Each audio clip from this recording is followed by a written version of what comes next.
Bismillahir-Rahmanir-Rahim.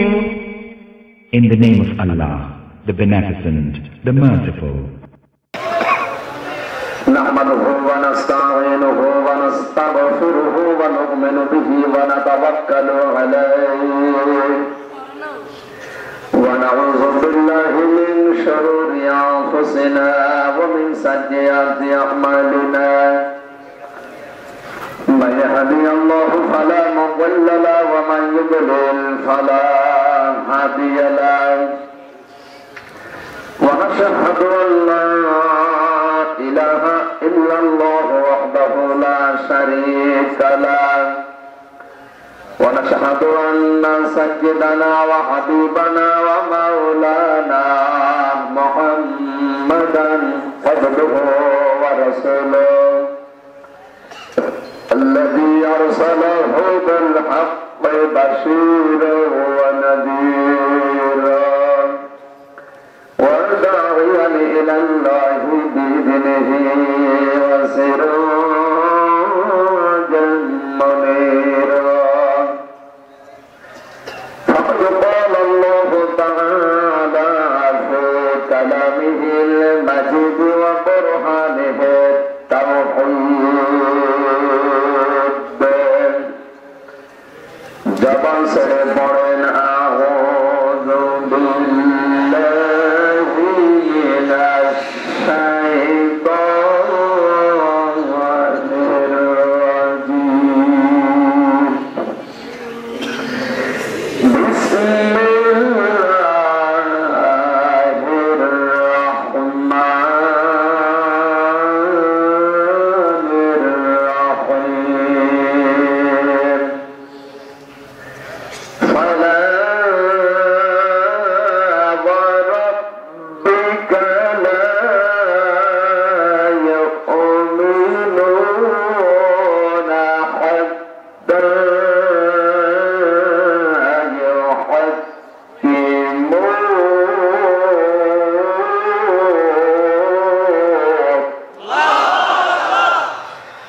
حتى يحكموك فيما شجر بينهم ثم لا يجدوا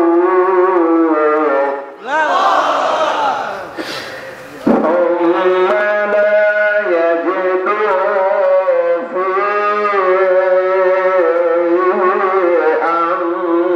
أنفسهم حرجا مما قضيت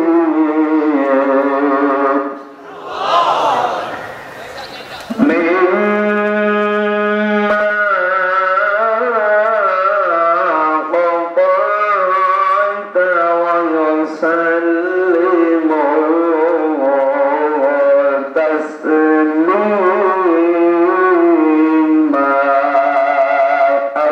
এটা জান্নাতের বাগান না, কিন্তু এই সমস্ত ময়দানে যারা আসবে, যে কথাগুলো এখানে হবে এগুলো যদি আমল করে আপনি জান্নাত পর্যন্ত যেতে পারবে, কারণ এটা জান্নাতে যাওয়ার গাড়ি।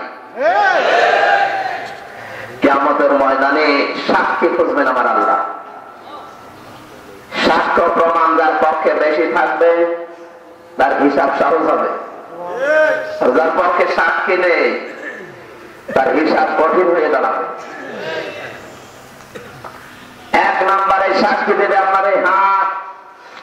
আল্লাহ রাব্বুল আলামিন বলেন আল-ইয়াউমা নাখতিমু আলা আফওয়াহিহিম ওয়া তুকাল্লিমুনা আইদিহিম ওয়া তাশহাদু আরজুলুহুম বিমা কানু ইয়াকসিবুন। সূরা ইয়াসিন 23 নম্বর পারা 3 নম্বর পৃষ্ঠা 7 নম্বর লাইনে 4 নম্বর রুকুর 65 নম্বর আয়াতে তাফসীরে তাবারি থেকে বলছি, আল্লাহ পাক বলেন আজকের এই দিনে তোমার মুখের উপর আমি সেলাই লাগিয়ে দেব, তোমার হাত আমার সাথে কথা বলবে, তোমার পা তোমার কৃতকর্মের সাক্ষী দেবে, জীবনের দিকে তখন তাকিয়ে বলবে রব্বুল আলামিন, এই হাতের জন্য আমি অবৈধ ইনকাম করেছিলাম, এই শরীরটার জন্য আমি অবৈধ পথে পা বাড়িয়েছিলাম, যেন একটু ভালো থাকে, আরামে থাকে, আর এরাই আমার পক্ষে বিপক্ষে সাক্ষী দিয়ে দিল।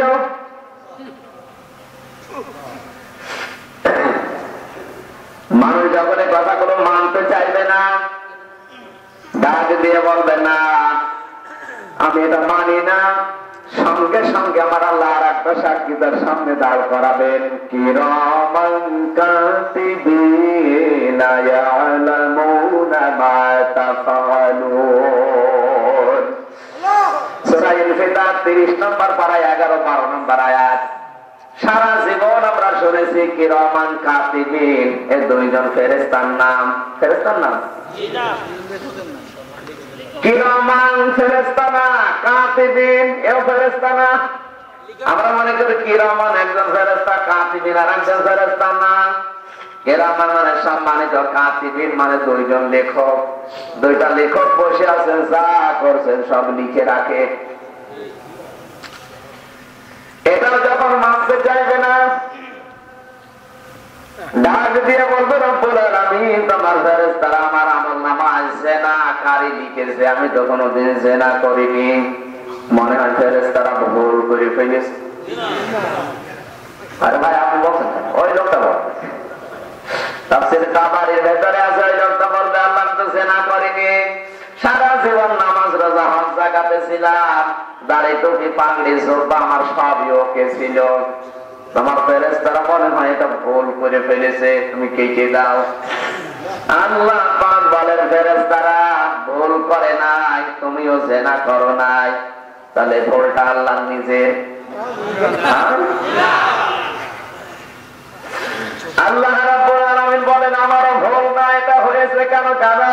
মাইয়াশফা শাফাআতান হাসানাতান ইয়াকুল লাহু নাসীবুম মিনহা ওয়া মাইয়াশফা শাফাআতান সাইয়্যাতান ইয়াকুল লাহু কিফলুম মিনহা ওয়া কানা আল্লাহু আলা কুল্লি শাইইন মুকিতা। সূরা নিসা 5 নম্বর পারা 10 নম্বর পৃষ্ঠা 10 নম্বর লাইনের 85 নম্বর আয়াত। এটা তাফসীরে মুনিরে আছে। আল্লাহ রাব্বুল আলামিন বলেন কিয়ামতের ওই ময়দানে এই পৃথিবীতে কোন মানুষ যদি ভালো কাজে আঞ্জাম দেয়, আর ওই কাজে যদি কেউ সহযোগিতা করে, ওই লোকটা ভালো কাজ করে যে সওয়াব পেয়েছে, তুমি সহযোগিতা করে ঠিক ওই রকম সওয়াব পাবে। পক্ষান্তরে কোন মানুষ যদি অন্যায় করে, অবৈধ কাজ করে, ও অবৈধ কাজের আঞ্জাম দিয়ে যে গোনা হয়েছে, তুমি শুধু পেছনে থেকে সমর্থন দিয়ে সাপোর্ট করে ওই একই গোনা হয়েছে। বান্দা আমি জানি তুমি জিনা করনি, ফেরেশতারাও ভুল লেখেনি, কিন্তু এটা আসলো কোন জায়গা থেকে? তুমি এমন একটা মানুষকে সাপোর্ট করেছিলে, ভোট দিয়েছিলে, রায় দিয়েছিলে, তোমার আমানতটা দিয়েছিলে। ওই লোকটা তোমার আমানত পেয়ে ক্ষমতার মসনদে বসার পরে এলাকায় কনসার্ট দিয়েছিল মমতাজের। ওই কনসার্টে যত অ্যাক্সিডেন্ট হয়েছে, অ্যাক্সিডেন্ট হয়, অ্যাক্সিডেন্ট বলছেন বাসে ট্রাকে, আমি নিচে নামলাম না, সে অ্যাক্সিডেন্ট হয়, হোক হাতের অ্যাক্সিডেন্ট, পায়ের অ্যাক্সিডেন্ট, নিচের অ্যাক্সিডেন্ট, কত অ্যাক্সিডেন্ট হয়েছে এরকম অনুষ্ঠানে। গত বছরে ঠাকুরগাঁও মমতাজ কনসার্টে এমন গান বলেছে, গান বলার পরে 2 জন মহিলার কাপড় খুঁজে পাওয়া যায়নি। যে মেয়েটার কাপড় খুঁজে পাওয়া যায়নি তার ভাগিনা আমাকে বলছিল, ভাগ্নে বলছে আমার মামিকে রক্ষা করতে গেছে আমার মামা, মামার প্যান্ট খুলে নিয়েছে। হাসতেছে না, কত বড় জন উত্তেজনামূলক গান বললে কাপড় খুঁজে নেয় মানুষ। এই যে অ্যাক্সিডেন্ট গুলো অনুষ্ঠানে হয়েছে, শুধুমাত্র ওর জন্য না, যেহেতু লোকটা তোমার আমানত ভোট রায় সমর্থন নিয়ে ক্ষমতা পেয়ে এলাকায় কনসার্ট দিয়ে, ওই কনসার্টে যত রকম রকমের অবৈধ কাজ হয়েছে, যে নিয়ে এসেছিল ভাড়া করে ওর আমল নামায় না, তোমার একটা রায়ের কারণে লোকটা ক্ষমতায়, তুমি তোমার আমল নামায় ফিলাক্সি লোড হয়ে এসেছে। ফিলাক্সি লোড বোঝেন? তুমি জেনা করো না, আমিও জানি, এই কারণে তোমার আমল নামায় জেনার গণাটা। একটু বিবেক খাটার, মাথা ঠান্ডা করে দেখেন কত মানুষের আমল নামায় জেনার গোনা লিখা হয়ে গেছে। এই এলাকায় সব নেই। অনেক মানুষের আমল নামায় থাকবে হজের সওয়াব লিখা, ডাক দিয়ে বলে রব্বুল আলামিন আমি তো হজ করিনি, আমি তো গরিব মানুষ ছিলাম, তোমার ফেরেশতারা মনে হয় এটা ভুল করে লিখে ফেলেছে। আল্লাহ পাক বলেন বান্দা আমি জানি তুমি হজ করনি, তোমার হজের সমর্থন ছিল না, কিন্তু এমন মানুষকে রায় দিয়েছিলে, ভোট দিয়েছিলে, এমন মানুষের পেছনে থাকতে ওই লোকটা ক্ষমতা পাওয়ার পরে হজের যে নিয়ম কানুন গুলো সহজ করে দিয়েছিল। আজ তাম বিশ্বে যতগুলো 228টার উপরে রাষ্ট্র আছে, এই 228টা রাষ্ট্রের সবচেয়ে বড় কঠিন এবং ঝামেলা হজে যাওয়া বাংলাদেশে। এত দুর্নীতি বিভাগটাই হয় শুধু আল্লাহ জানে আর ফেরেশতা জানে, তাছাড়া কেউ জানে না। অন্যান্য দেশে হজ করার পরে বিয়ে করার অনুমতি দেয় না, ইন্দোনেশিয়ায় দেশে হজ করতে গেলে যত রকমের ঝামেলা, এমনকি বিমানবন্দর থেকেও ফেরত পাঠায়। জোরে বলো সুবহানাল্লাহ। নাউযুবিল্লাহ। কোন মানুষ যদি হারাম কোন কাজ করে আর ওটা যদি আল্লাহর নামে শুরু করে, ওর সঙ্গে সঙ্গে বেঈমান হয়ে যায়। বলেন বিসমিল্লাহ বলে কেউ যদি চুরি শুরু করে, এটা হচ্ছে না কেন? হজের এই টাকাগুলো যারা 2 নম্বরে পৌঁছায় পেছনের দিক থেকে কেটে নিচ্ছে, বিসমিল্লাহ বলে কিন্তু শুরু করে। ইমান তো ছিল না, আর ইমান নেই। আমিও জানি তুমি কোনদিন হজ করনি, কিন্তু এমন মানুষকে রায় দিয়েছিলে, ভোট দিয়েছিলে, এমন মানুষের পেছনে থাকতে এটা একটা ক্ষমতা পেয়ে হজের নিয়মগুলো সহজ করে দিয়েছিল। যত মানুষ এই নিয়মে হজ করতে পেরেছে তাদের আমল নামার সওয়াব তোমার আমল নামে আল্লাহ লিখে দিয়েছে। এখানে আশ্চর্য হয়ে যাবে আমল নামাগুলো দেখে, একটা ঘনার ওখানে বাদ নেই। অবদিমাল কিতাব ফাতারাল মুজরিমিনা মুশফিকিনা মিম্মা ফিহি ওয়া ইয়াকুলুনা ইয়া ওয়াইলাতানা মা লিহাদাল কিতাবি লা ইউগাদিরু সাগীরাতান ওয়ালা কাবীরাতান ইল্লা আহসাহা ওয়া ওয়াজাদু মা আমিলু হাযিরা ফালা ইয়াযলিমু রাব্বুকা আহাদা। জোরে বলেন আল্লাহু আকবার। সূরা কাহফ 15 নম্বর পারা 18 নম্বর পৃষ্ঠা 3 নম্বর লাইনের 49 নম্বর আয়াত। এটা তাফসীরে ইবনে কাসিরে আছে। আল্লাহ পাক বলেন কিয়ামতে আমলনামা হাতে পেয়ে আশ্চর্য হয়ে যাবে, কি আশ্চর্য ধরনের কিতাব। এর ভিতরে একটা ছোট গোনা, বড় গোনা একটাও বাদ যায়নি। যখন আফসোস করবে জীবনের উপরে, ওই আফসোসটা যেন মরণের পরে না হয়, এই জন্য এই মাহফিল। নাকি লোক দেখানোর জন্য দিয়েছি? মরণের পরে যেন আমাদের আফসোস না হয়। অনেকের আফসোস শুরু হবে, আঙ্গুল কামড়াতে কামড়াতে রক্ত বের হয়ে যাবে, আফসোস শেষ হবে না। ওটা এখন করা দরকার। বলেন 3 নম্বরের সাক্ষী হয়ে দাঁড়াবে যে মাটিতে দাঁড়িয়ে অন্যায়টা করেছিল, ওই মাটি। ওয়া খরাজাতিল আরদু আসফালাহা ওয়া ক্বালাল ইনসানু মা লাহা। সূরা সিলসিলার 2 নম্বর 3 নম্বর আয়াতে আল্লাহ জানিয়েছেন যে মাটির উপরে দাঁড়িয়ে অন্যায়ের আঞ্জাম দিয়েছিল, ঘুষের টাকায় সই করেছিল, ওই মাটি তখন সব গ্রহণ করে দেবে। যা কিছু করেছেন মাটির উপরে দাঁড়িয়ে, রাস্তায় চলতে চলতে চশমার উপর দিয়ে কোন মেয়ের দিকে কোন নজরে তাকিয়েছেন তাও কিন্তু বলে দেবে। অনেকে আছে নজর খারাপ, এই এলাকায় চশমাটা নাক করতেছে, মেয়েদের দিকে তাকিয়েছেন কোন নজরে কেউ বোঝে না। ইয়ালামু আইনাতাল খা ইয়ালামুল খাইআ। সূরা মুমিনের ভেতরে আয়াতটি আছে, আমার মনে পড়ছে না। খাইনাতাল আয়ুনি ওয়া মা তুখফি সুদূর, তোমার চোখ কি খেয়ানত করে, মনের ভেতরে কেউ কিছু কি মারে কেউ বোঝে না, আমি আল্লাহ আগে টের পেয়ে যাই।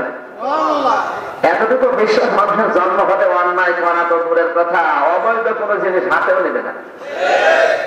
আমার চোখের পলক পড়তেছে, কোন নজরে আমি পলক পড়াই এটা কেউ জানে না, আমার আল্লাহ আগে জেনে থাকে। আমার মনের ভেতরে কি কামনা বাসনা আসতেছে, এরপরেও যদি মানুষ মানতে রাজি না হয়, আল্লাহ 4 নাম্বার সাক্ষীটা তার হাতেই তুলে দেবে। নে ইকরা কিতাবাকা কাফা বিনাফসিকা আল-ইয়াওমা আলাইকা হাসিবা। সূরা বনী ইসরাঈল 15 নম্বর পারা 2 নম্বর পৃষ্ঠা 7 নম্বর লাইনে 2 নম্বর রুকুর 14 নম্বর আয়াতটা তাফসীরে বাইজাবি আল্লামা নাসিরউদ্দিন বাইজাবি রাহমাতুল্লাহ আলাইহি আয়াতের তাফসীর করতে গিয়ে লিখেছেন, ইকরা হে বান্দা পড়ো, কিতাবাকা তোমার আমলনামা, কাফা বিনাফসিকা আল-ইয়াওমা আলাইকা হাসিবা। আজকে জান্নাতে যাবে না জাহান্নামে যাবে কারো কাছে জিজ্ঞাসা করা লাগবে না, তুমি নিজেই যথেষ্ট। এটা পড়বে আর পড়ার পরে হিসাব করে দেখবে তুমি জান্নাতি না জাহান্নামী। এই 4টা সাক্ষী আমাদের সামনে কিন্তু হাজির করাই আছে, আপনি কোনটা ওভারটেক করবেন? কিয়ামতের ময়দানে এই মাহফিলটা যদি আমাদের পক্ষে সাক্ষী দেয় না, কোরআন শোনার জন্য 1-1.5 ঘন্টাও ব্যস্ত ছিল। আল্লাহর নবী বলেন, আল কোরআন হুজ্জাতুল লাকা আলাইকা, কোরআন যদি কারো পক্ষে সাফাই গায় আমার আল্লাহ তাকে maaf করে দেবে। সুবহানাল্লাহ। আর কোরআন যদি কারো বিপক্ষে বলেন না একে জান্নাতে দেওয়া যাবে না, আমার কোন বাবা জান্নাতে নিয়ে যাবে? কারণ এটা জান্নাতে যাওয়ার দলিল। বলেন এটা জান্নাতে যাওয়ার আল্লাহ কেন দিলেন? এটা 1500 বছর আগে কোরআন নিজেই জানিয়েছেন, হাযা বায়ানুল লিন-নাসি ওয়া হুদাও ওয়া মাউইযাতুল লিল মুত্তাকিন। সূরা আলে ইমরান 4 নম্বর পারা 6 নম্বর পৃষ্ঠা 9 নম্বর লাইনের 38 নম্বর 138 নম্বর আয়াত 14 নম্বর রুকুতে আছে। তাফসীরে বাইজাবি এটা নাসিরউদ্দিন আল্লামা নাসিরউদ্দিন রাহমাতুল্লাহ আলাইহি লিখেছেন, হাযা বায়ানুল লিন-নাস, যেহেতু আরবি গ্রামার দিয়ে এই তাফসীরটা তৈরি। তাফসীরে বাইজাবির ভেতরের বর্ণনা পেয়েছি, হাযা এইটা বায়ানুল লিন-নাস, মানুষের জন্য বক্তব্য। কাদের জন্য? কথা বোঝার চেষ্টা করেন। বায়ানুল লিন-নাস দিয়েছেন, এই লাম শব্দটা 13টা অর্থে ব্যবহার হয় আরবি গ্রামার অনুযায়ী। 13টা কারণ আছে বালাগাত মানতিকের কায়দায়। এর 9 নম্বরের কায়দায় লেখা আছে, নাম ব্যবহার হয় যাদের ভেতরে জীবন আছে, জড় পদার্থ যারা নড়তে চড়তে পারে না এদের জন্য লাম ব্যবহার হয় না। যারা নড়াচড়া করতে পারে এদের ভেতরে লাম ব্যবহার হয় এদের আগে। মানুষ যেহেতু নড়তে পারে, যতক্ষণ জীবিত আছে ততক্ষণ মানুষ, মারা যাওয়ার পর আর মানুষ থাকে না, লাশ হয়ে যায়। বলেন মারা যাওয়ার পরে কিন্তু নাম দেওয়া যাবে না, লিন না বলা যাবে না। ভালোভাবে এখানে শিক্ষা নেওয়া লাগবে। এটা চলছে বাংলাদেশে, এই জন্য বলছি। মক্কা মদিনায় 45 দিন ছিলাম, এটা আমি পাইনি। আল্লাহ দিলেন লিন-নাস, জিন্দা মানুষের জন্য আমি কোরআন শরীফ দিয়েছি। কাদের জন্য? অথচ ভারত আর পাকিস্তান আর বাংলাদেশ এই 3টা দেশে এখন কোরআন হয়ে দাঁড়িয়েছে মরা মানুষের জন্য। মানুষ মারা গেলে কোরআন শরীফ পড়ে। মসজিদে নববীতে প্রত্যেক অর্থে 2-3 জন 5 জন সাক্ষাৎ। আজও পৃথিবীতে অনেকে অবৈধ চেয়ারে বসে আবু জাহেলের মতো ভাব মারে। বাংলাদেশে না অন্য দেশে আছে? অবৈধ চেয়ারে যারাই বসবে ওরা সবসময় ভয়ে ভয়ে থাকবে। অবশ্যই ভালোভাবে জানতো আমি যে চেয়ারে আছি এটা অবৈধ চেয়ার। আমি যদি মানুষকে ঠান্ডা করে উল্টা পাল্টা করে বোঝাতে না পারি, আমি যে 2 নাম্বার, জনগণ টের পেয়ে যাবে। আর জনগণ যদি টের পায়, আমার চেয়ারের পায়া রাখবে না। অনেকে দেশপ্রেম দেখাচ্ছে বাংলাদেশে, অনেক মানুষকে দেশপ্রেম দেখায়, ময়দানে মঞ্চে বক্তব্য দিচ্ছে, আমার ভাইরা, আমার বোনেরা, এ দেশ আমার মায়ের দেশ, এ দেশের জন্য আমি জীবন দিয়ে দেব, প্রাণের চাইতেও বেশি ভালোবাসি দেশকে। অথচ শরীরের ভেতরে যে পোশাক, শার্ট গায়ে দিয়েছে বিদেশি, পায়জামা বিদেশি, প্যান্ট বিদেশি, মাথায় ক্যাপ দিয়েছে বিদেশি, জুতা বিদেশি, মোজা বিদেশি, শরীরে গেঞ্জি লাগিয়েছি বিদেশি, পেস্ট দিয়ে দাঁত বিরাজ করে এসেছে বিদেশি, এমনকি বউ বিদেশি, শ্বশুর শাশুড়ি বিদেশি, সন্তানাদের বিদেশি, সব বিদেশি, দাবি করছে দেশি। এরকম দেশপ্রেম দেখায় মানুষ আছে না নেই? নাম ধরা লাগবে। কি দেশের প্রেম? সব বিদেশি, ওকে নিজেও বিদেশি, দেশে থাকে না, সব সময় বিদেশে থাকে, আর এতে দেশপ্রেম দেখায়। এই মানুষগুলো কোরআন শরীফ মানুষকে শুনতে দেয় না। বৈধ বাবার সন্তান যারা, ওরা কোরআনের বিরুদ্ধে যাবে কোন কারণে?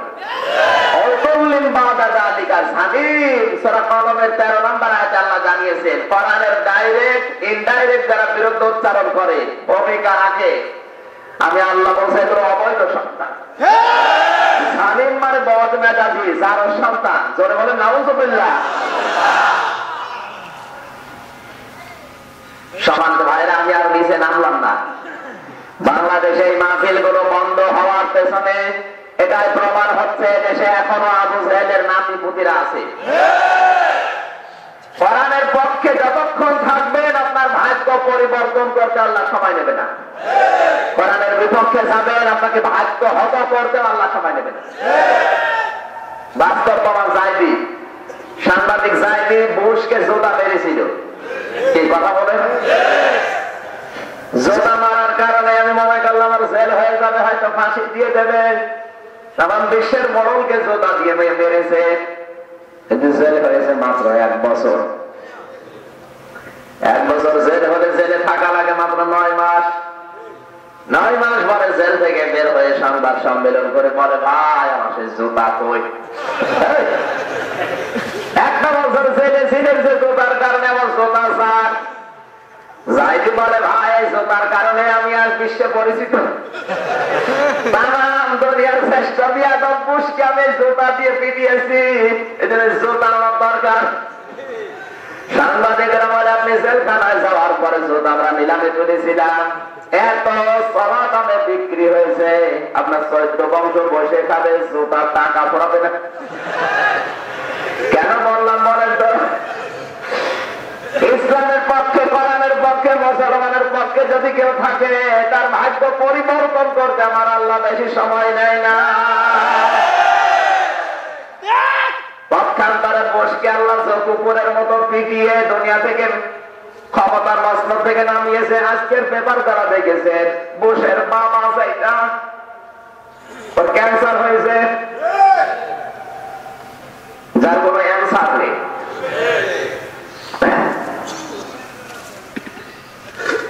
আমার ভাইরা, আবু জাহেল ছিল কোরআনের বিপক্ষে, এজন্য আল্লাহ ওকে দুনিয়ার ময়দানে এমন ঘৃণিত বানিয়েছে, কিয়ামত পর্যন্ত নাম শুনলে মানুষ বদয়া করবে। আবু জাহেলের নাম যদি হিন্দুরাও শোনে, তাও বদয়া করে। আমি নিজে দেখেছি বরিশালে, হিন্দু পর্যন্ত আবু জাহেলের নাম শুনতে পারে না। বলেন তো, আপনাদের ধর্মের না, আমাদের ধর্মের না, আপনারা রাগ করেন কেন? হলো শয়তান। কাবাঘর তাওয়াফ করার পরে আমি আবু জাহেলের বাড়ির উপর দিয়ে ঘুরছি, হঠাৎ পেটে ব্যথা। পুলিশকে বললাম, ভাই এতক্ষণ তো ভালো ছিলাম, 7 চক্কর দিয়ে আসলাম কাবা শরীফ, কিছুই মনে হচ্ছিল না, আমার পেটে এখন ব্যথা কেন? পুলিশ আমার মনে হাসিউল হকজাত, এটা কোন জায়গা জানেন না? কোন জায়গা? আবু জেহেলের বাড়ি। আপনি এখনো পায়খানা না করে বসে আছেন, তাড়াতাড়ি যান। মুখের মনে আগে পায়খানা করে আসেন, পেটে ব্যথা থাকবে না। পায়খানা করে দেখি আমার পেটের ব্যথা ভালো হয়ে গেছে। আল্লাহ জানাতে চাই, আমি রামটা এত টাকা খরচ করে বাংলাদেশ থেকে এসেছ, আরো শয়তানের মুখে পায়খানা না করে চলে যাবো? তাড়াতাড়ি বাড়ি পর্যন্ত ইন্টারন্যাশনাল পায়খানা বানিয়েছে। বলেন কেন বললাম এটা? আবু জেহেলের মতো ক্ষমতা নিয়ে লাফাঝাফা করা ঠিক না। কোরআনের বিরুদ্ধে যদি আপনার অবস্থান হয়, আপনাকে আল্লাহ পৌঁছাতে বেশি দেরি করবে না। মাত্র কয়েকদিনের ব্যবধানে আবু জেহেলকে এই করেছে। ওর কবরও আছে বদরের ময়দানে। ওর শয়তানের কবরে কোনো গাছও হয় না, আমি নিজে গিয়েছিলাম। আবু জেহেলের কবরে পানি দিয়েও গাছ হয় না। দায় বারবার বলছে, হুজুর এত পানি দেওয়া হয় কিন্তু গাছ বাঁচে না। ওকে মনে হয় আল্লাহ জান্নাতের শরবত খাওয়াচ্ছে। জাহান্নামের আগুন জ্বলছে কবরে, কোনো সন্দেহ আছে? আপনার অবস্থা যেন এরকম না হয়। বাংলাদেশে 13-14টা কোরআনের মাহফিল আগুন ধরিয়ে দিয়েছে, বন্ধ করে দিয়েছে। প্রশাসনের উপরে, আওয়ামী লীগের উপরে। কিসের প্রশাসন, কিসের আওয়ামী লীগ? 10 সবাই আমার বান্ধে, যাদের একটা মেম্বার হওয়ার যোগ্যতা নেই। কথা বলুন, এদেশের আমার বাম জায়গাটা মুসলমান পোশাক করে দিলে খুঁজে পাওয়া যাবে না। মাথার উপরে উল্লোকের মতো লাফাচ্ছে। বোধ কি গো, জেনারেল ওসমানের মতো রোগ পাকিয়ে রাখে। মাঝে মাঝে কথা বলে গেছে আমার বাম, দেখবেন শুধু বোধ যেটা রাখার দরকার এটা রাখে না। কথা বলছে না। আর ভরি কি, ভরি এইরকম মনে হয় আখেরই ভরি। মহিলারা যাদের ভরি দেখে লজ্জা পাবে না? একই ভরি। সন্তান হওয়ার সময় তো এত বড় পেট আমারও ছিল।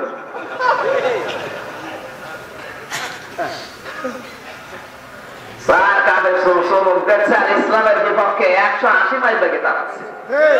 দেশের মানুষও পাগল, মনে করে হ্যাঁ সব মনে হয় ওই রকমই। আল্লাহ দিয়েছেন লিন্নাস, জিন্দা মানুষকে কোরআন শোনানো লাগবে। জিন্দা মানুষদের সামনে যারা কোরআন শরীফ পড়তে দেয় না, বোঝাতে দেয় না, এরা রব্ব আবু জেহেল। মানুষ মারা গেছে, ওই নেতা ওর মা যখন মারা যাবে সেই নেতা কোরআনের মঞ্চ ভেঙে দিল। ওর মা মারা গেলে আমাদের ডাক দিয়ে বলতো, হুজুর কোরআন শরীফ পড়ে দেন। ওর শয়তান এখন কোরআন শরীফ পড়ে করবো কি? তোর মা আসার আরো মারবে।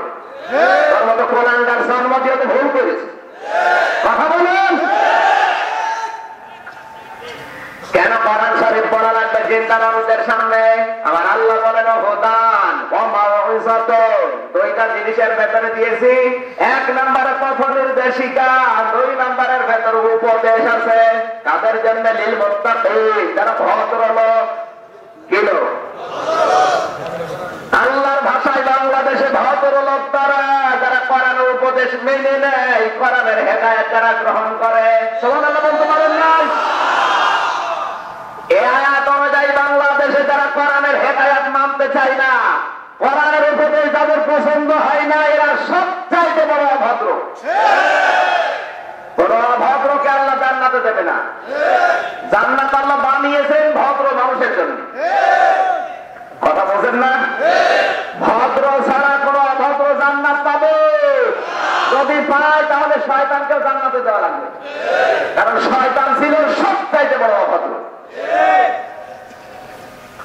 শয়তানের ইবাদত বন্দেগী করছিল না। 70 লক্ষ বছর এই দুনিয়ায় ইবাদত করেছে, এমন কোন জায়গা বাকি ছিল না যে সেজদা দেয়নি, কিন্তু অভদ্র ছিল। আল্লাহর বিধান অমাওয়াজাতুন, আল্লাহর উপদেশও মানে নাই। আল্লাহর উপদেশ শোনার পরে আর্গুমেন্ট পেশ করেছে। আল্লাহ রাব্বুল আলামিন বলেন ক্বালা আনা খায়রুম মিনহু খালাকতানি মিন নারি ওয়া খালাকতানি মিন তিন ক্বালা মা মানাকা আল্লা তাসজুদা ইদ আমারতুকা। সূরা আরাফ 8 নম্বর পারা 11 নম্বর পৃষ্ঠা 1 নম্বর লাইনে 2 নম্বর রুকুর 12 নম্বর আয়াত। কেন সেজদা দিলি না আমার আদম আদমকে আমার হুকুমটা মানলে না কেন? শয়তান যদি ওই সময় বলতো আল্লাহ আমার ভুল হয়ে গেছে, আমার মাফ করে দেন, আল্লাহ বলে আমি মাফ করে দিতাম। ভুল স্বীকার না করে আর্গুমেন্ট পেশ করেছে, ডাক দিয়ে বলে আমারে বানিয়েছে আগুন দিয়ে, আর এটা বানিয়েছে মাটি দিয়ে। আমার ভেতরে পাওয়ার আছে, কি আছে? ক্ষমতা আছে, ওর ভেতরে তো ক্ষমতা নেই। শয়তান অহংকার করেছিল ক্ষমতার, কিসের? আসতে বলেন।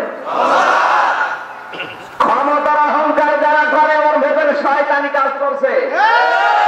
এ দেশে তবে আছে, মানে কেউ বসে আছে, কেউ বসে নেই। যে যেখানে যতটুকু ক্ষমতা পেয়েছে ওইটাই খাটাচ্ছে। এমনকি পুলিশও বসে নেই, সবাই ক্ষমতা দেখাচ্ছে।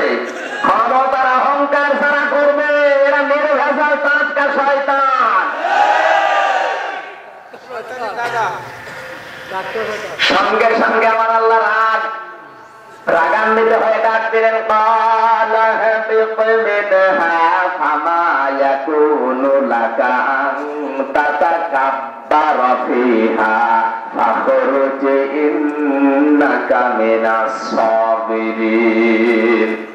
দূর হয়ে যায় এখান থেকে, এই জান্নাতে তোর কোনো জায়গা নেই। কান খাড়া করে আয়াত থেকে শিক্ষা নেই।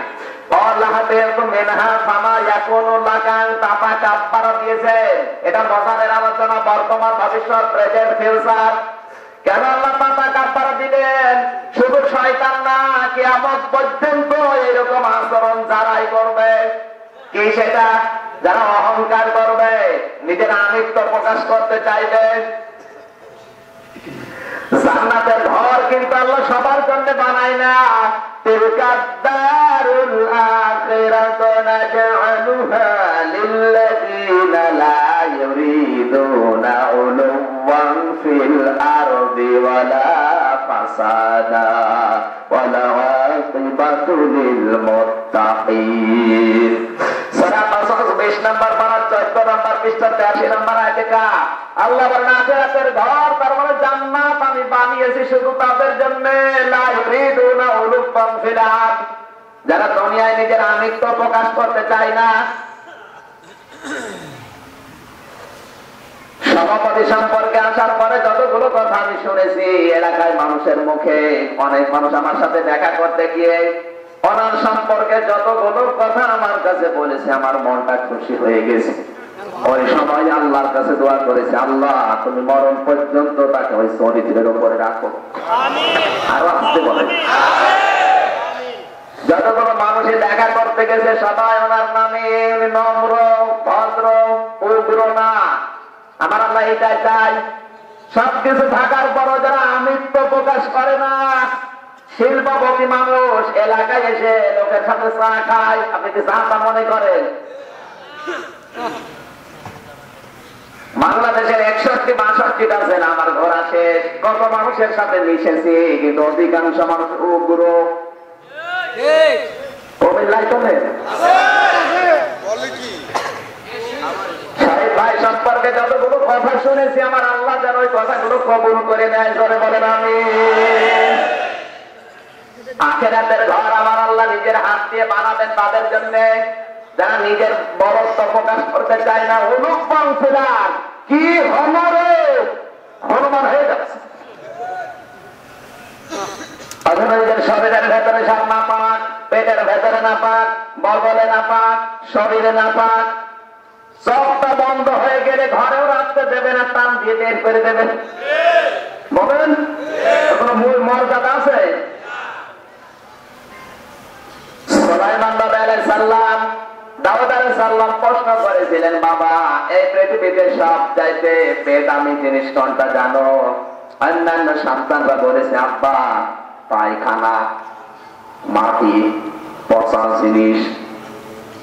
হযরত দাউদ আলাইহিস সালাম বলেন, না, পায়খানার একটা দাম আছে, কারণ জিনিস মাটির সাথে মিশে গেলে সার হয়। কথা বলছেন এটা? সব চাইতে বেদামি এই পৃথিবীতে মানুষের লাশ। ও মারা গেলে ওর কোনো মর্যাদাই নেই। ওকে যদি 10 পয়সা দিয়ে কেউ কিনতে বলে তাও নেবে না। এই জন্য অনু প্রকাশ করা এটা জাহান্নামী মানুষের কাজ। জান্নাতি মানুষ যারা, ওরা নিজেকে সবসময় ছোট ভাববে, নিজেকে সবসময় নিচে রাখার চেষ্টা করবে।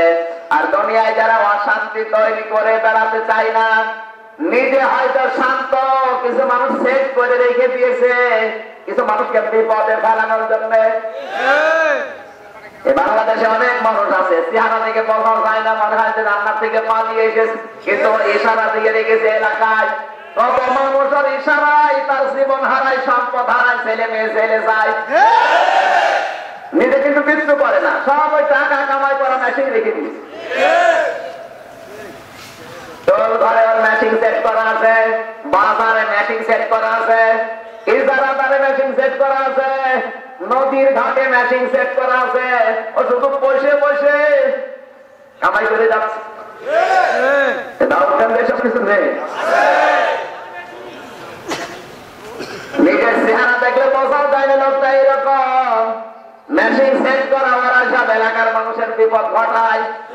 ভালো মানুষ কিচ্ছু জানে না, হঠাৎ পুলিশ এসে বলছে আপনি মারান খেতে রাখান চলে, নিজে ধরিয়ে দিল, আবার 50,000 টাকা দিলে নিজেই মুক্ত করে নিয়ে আস। বলো সুবহানাল্লাহ। আমার আল্লাহ কিন্তু নিজে মামলা করবে কিছু মানুষের বিপক্ষে।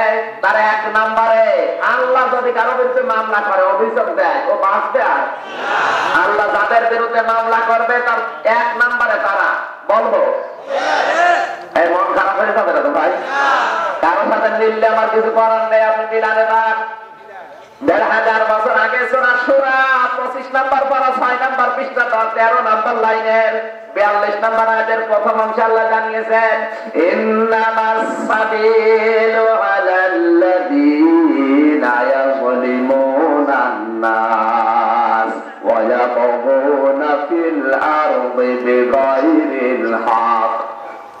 আল্লাহ রাব্বুল আলামিন বলেন, আমার মামলা, আমার অভিযোগ ওদের বিরুদ্ধে দুনিয়ায় যারা মানুষের উপরে জুলুম করছে, ভবিষ্যতেও করবে। এখনই মনে মজারে বর্তমান, ভবিষ্যৎ, প্রেজেন্ট, ফিউচার। এখানে কিন্তু আল্লাহ শুধু মুমিন দেয়নি, ইন্নামাস সাবিলু আলাল্লাযীনা ইয়াযলিমুনাল মুসলিমুন ইয়াযলিমুনাল মুমিনুন দিয়েছে। কি দিয়েছে? ইয়াযলিমুনান না, জোরে বলুন। আমি কোরআন শরীফ পড়াচ্ছি নাকি রূপবানের কাহিনী বলছি? কেন নাচ দিলেন? মুমিন দিতে পারতেন, কাফের দিতে পারতেন, মুনাফিক দিতে পারতেন, মুসলিম দিতে পারতেন, নাচ দিলেন কেন? আমার আল্লাহর কাছে সবাই সমান, যাদের ভেতরে জীবন আছে ওর দাম আমার আল্লাহর কাছে আছে। এখানে একটা মানুষকে কেউ যদি হত্যা করে, একটা মানুষকে কেউ যদি বিপদে ফেলে, সূরা মায়েদা 6 নম্বর পারা 12 নম্বর পৃষ্ঠা 2 নম্বর লাইনে আছে, একটা মানুষকে কেউ যদি বিপদে ফেলে, তাম দুনিয়ার মানুষকে বিপদে ফেলার গুনাহ করে। একটা মানুষকে কেউ যদি হত্যা করে, হত্যার ইঙ্গিত দেয়, ওদের তাম দুনিয়ার মানুষকে হত্যা করার গুনাহ করে। এই গুনাহটা বাংলাদেশে সবচেয়ে বেশি হচ্ছে। আপনার ইশারা, ইঙ্গিতে, ক্ষমতায় কত মানুষের স্বামী নষ্ট হয়ে যাচ্ছে, সন্তান নষ্ট হয়ে যাচ্ছে, জীবন চলে যাচ্ছে, 7 বছর ঘরে থাকতে পারে না আপনার ক্ষমতার কারণে। আপনার জেলা খুব ভালো আছে, যত ঝামেলা কুষ্টিয়া। আমার আল্লাহ নিজে জানিয়েছে, ইন্নামাস সাবিল আলাল্লাযীনা ইয়াযলিমুনান নাস দিয়েছে, নাস দিয়ে আমরা ঝামেলা। যদি মুমিন দিত তার কথা ছিল। মানুষ বলতেছে কেউ আপনার কারণে যদি হিন্দু অশান্তিতে থাকে আপনার খবর আছে। কোন ইমামের উপরে যদি মুসল্লিরা সঙ্গত কারণে নারাজ হয়, যতদিন ইমামতি করবে ততদিনের উপরে আল্লাহর লানত। আল্লাহ যদি কারো উপরে বদদোয়া দেয়, ও কার কাছে যে বাঁচবে বলেন? এখানে ইমাম বলতে কি মসজিদের ইমাম? আমরা মনে করি মসজিদের দাউদকান্দি মসজিদের ইমাম, মারুকা মসজিদের ইমাম না। এই ইমাম শুধু না, পরিবার, সমাজ, রাষ্ট্রে, দেশের দায়িত্ব যারা পালন করছে এরাও ইমাম। এই সমস্ত ইমামদের উপরে যদি সঙ্গত কারণে জনগণ নারাজ থাকে, এরপরও যদি জোর করে যতদিন ইমামতি করবে ততদিন আল্লাহ বদদুয়া করবে। হাদিস মনে হয় এই দেশের লোকের জন্য না, ভারতের লোকের জন্য। এই দেশের লোকের আমার মনে হচ্ছে 1500 বছর আগে নবী এই কথা জানিয়েছে, আর বাংলাদেশে এখন একেবারে 100% মিলে যাচ্ছে। কত প্রতিষ্ঠানের মালিক আছে, তার দায়িত্বে যারা আছে তারা তার উপরে নারাজ, কারণ অত্যাচার চালায়। কথা বলেন, কিছু বলতে পারে না। তাই কত স্কুল কলেজ বিশ্ববিদ্যালয়ের দায়িত্বে যারা আছে, এর নিচে যারা অধীনস্থ মানুষের উপরে নারাজ, কিছু কিছু বলতে পারে না। আপনি যদি জোর করে সঙ্গত কারণের পর আপনি ইমামতি করেন, দায়িত্ব পালন করে, আল্লাহ কিন্তু নিচে বরকত দেবে। আর আল্লাহ যদি কারো বিরুদ্ধে অভিযোগ দায়ের করে, ও মাস্ট বি জাহান্নামে যাবে। বলুন, দুনিয়ার কয়দিন? আপনার 50 বছর হয়ে গেছে, খুব বেশি হলো না 20 বছর বাঁচবে। 20 বছরের গ্যারান্টি নেই আমাদের, আছে? দেশের যে অবস্থা চলছে, কবরের মাটি পাবো কিনা আল্লাহ ভালো জানে।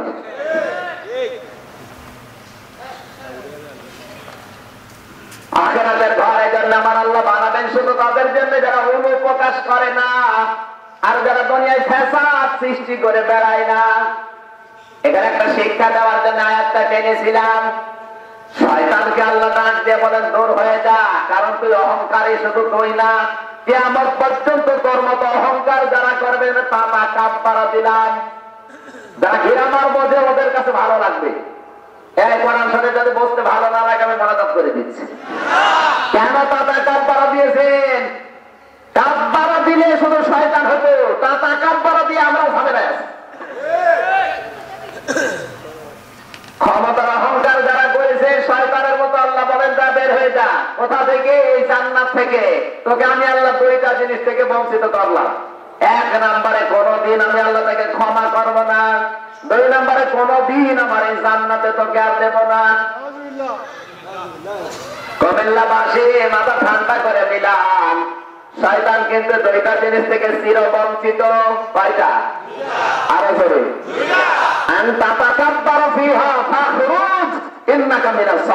দূর হয়ে যায় এখান থেকে। 1 নাম্বার। 2 নাম্বার, তোকে আমি অপদস্থ করে দিলাম। কেন পর্যন্ত মানুষ নিজে অন্যায় করবে আর তোকে গালি দেবে। টাকা অনেকে নিজে গোনা করে আর তোর দেয় শয়তানের। নিজে অন্যায় করছে তোর দেবে শয়তানের। শয়তান ক্ষমতার অহংকার করে, নিজের আমিত্ব প্রকাশ করে। যদি 2টা জিনিস থেকে বঞ্চিত হয়, এই পৃথিবীতে যারা অহংকার করবে এদেরকে আল্লাহ 2টা জিনিস থেকে হারিয়ে দেবে, বঞ্চিত করে দেবে। 1 নাম্বার, আল্লাহর রহমত তাদের উপরে থাকবে না। 2 নাম্বারে সে জান্নাত বলেন। সঙ্গে সঙ্গে শয়তান আল্লাহকে বলে, রব্বুল আলামিন, আমি যখন 2টা জিনিস হারিয়েই ফেললাম, ক্ষমা পাবো না, জান্নাত পাবো না, তাহলে এতদিন ইবাদত করলাম, কি পাবো? আল্লাহ বলেন, কি চাও? 3টা জিনিস ওই সময় চেয়েছে। কিয়ামত পর্যন্ত যারা শয়তান মার্কা মানুষ আসবে ওরা 3টা জিনিস পাইবে। এখানে যদি কেউ এরকম থাকে, মিলা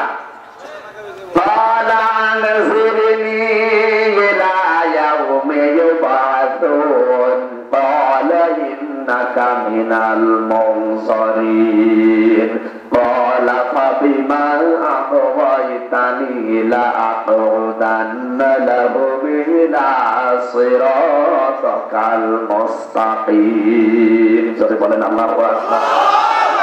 শয়তান বলে, রব্বুল আলামিন, আমি হায়াত চাই, আমি বাঁচতে চাই, আমি কিয়ামত পর্যন্ত বেঁচে থাকতে চাই। আল্লাহ বলেন, দিয়ে দিলাম। তাকানের বাংলাদেশের দিকে শয়তান মার্কা মানুষগুলো বেশি দিন বেঁচে থাকে। এত মানুষ মরে যায়, এটা মরে কত মানুষ মরে যাচ্ছে। শয়তান মার্কা মানুষগুলো মনে হচ্ছে বৃত্তি আরো বাস, মরণের কোন চিন্তা নেই। মানে মরণের যে চিহ্ন তাও নেই। কারোর সাথে মিলে গেলে আমার কিচ্ছু করার বাদ দিয়ে দেবো। শয়তান বলে, রব্বুল আলামিন, আমি টাকা পয়সা চাই, পাওয়ার চাই, ক্ষমতা চাই। আল্লাহ বলেন, দিলাম। টাকা না বাংলাদেশের দিকে, টাকা পয়সা ক্ষমতা যাদেরই বেশি ওরা আল্লাহর আছে। আর লতিফ সিদ্দিকী কত টাকার মালিক আপনি কল্পনা করতে পারবেন না। টাঙ্গাইলের পুরো অর্ধেকই তার। কালকে ছিল টাঙ্গাইলে, কত মানুষের জমি জোর করে নিজের নামে লিখে দিয়েছে, না দিলে তাকে উপরে পাঠিয়ে দেবে। উপরে মানে আল্লাহর কাছে। এভাবে কত বিঘা জমির যে মালিক, টাকা পয়সা ছিল, ক্ষমতা আল্লাহ দিয়েছিল, বিরুদ্ধে লেগে যান রাসূলের। বলেন এই পৃথিবীর ময়দানে মাহমুদ নামে এক হাতি, কি নাম বললো? তাফসীরে ইবনে কাসিরে আছে, মাহমুদ নামে এক হাতি কাবা শরীফ ধ্বংস করার জন্য আবরাহা নিয়ে এসেছিল। 60,000 হাতি নিয়ে এসেছিল, তার মেন নেতৃত্ব দিচ্ছিলেন মাহমুদ। কিন্তু ওয়াদিয়া মুহাসসার নামক জায়গায় এই হাজী সাহেব জানে, ওই জায়গায় এসে হাতির দলগুলো বসে গেছে। আবরাহা এত পিটানো পিটিয়েছে, কিন্তু হাতি আর সামনে যেতে চায় না। তাফসীরে দেখলাম মুফাসসির লিখেছেন, হাতির চোখ দিয়ে পানি পড়ে, শরীর দিয়ে রক্ত ঝরে, হাতি সামনে যেতে চায় না। ডাক দিয়ে বলে, রব্বুল আলামিন, আমার জীবন যাবে, আমার রক্ত যাবে, কিন্তু তোমার ঘর ভাঙতে আমি যাব না। একটা বন্য পশু, হাতিও আল্লাহর ঘরের মর্যাদা জানে, কাবা শরীফ আমার আল্লাহর ঘর। আর বাংলাদেশে যেটা জাতীয় পশু, এটা আল্লাহর কাবা ঘরকেও গালি দিয়েছে। ভালো ছেলে যে জেলখানা ছিল, বাইরে থাকলে জনগণ পশম পেত না।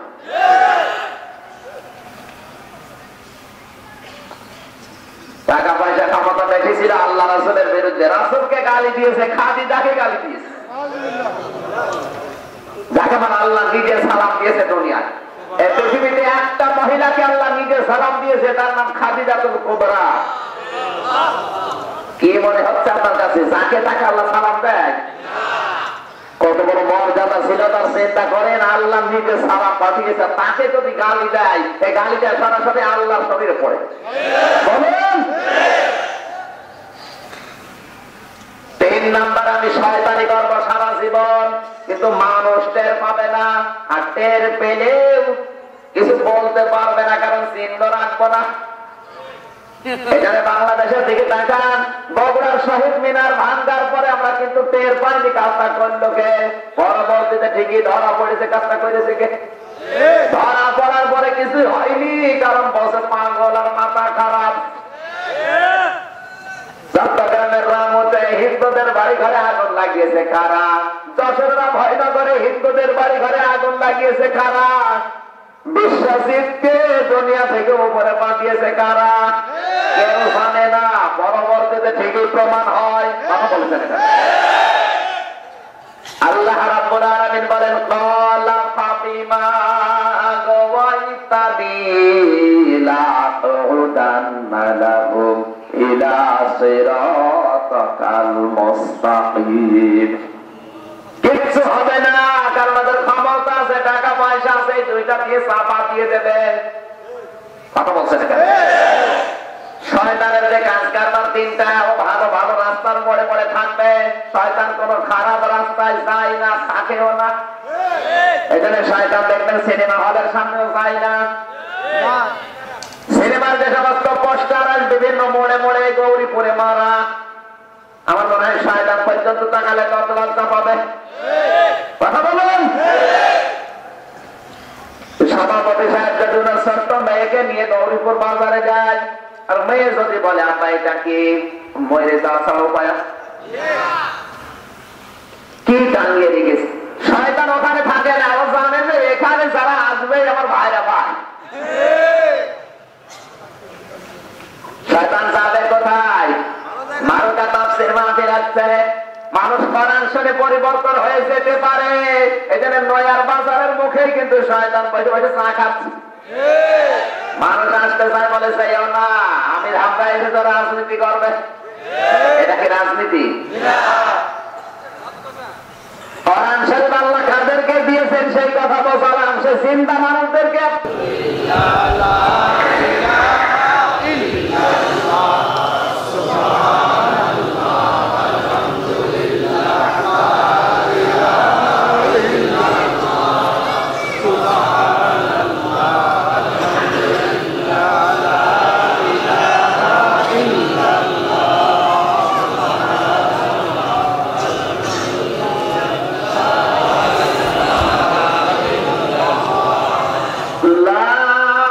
ইলাহা ইল্লাল্লাহ মুহাম্মাদুর রাসূলুল্লাহ।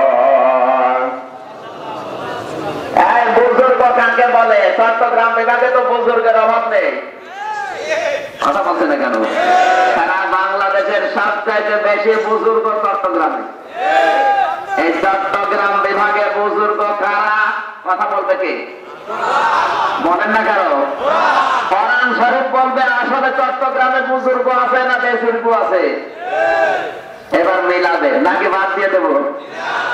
আমি আগেই বলেছি নবীজির চাইতে বড় বুজুর্গ দুনিয়ায় কেউ আছে? কেউ আসবে?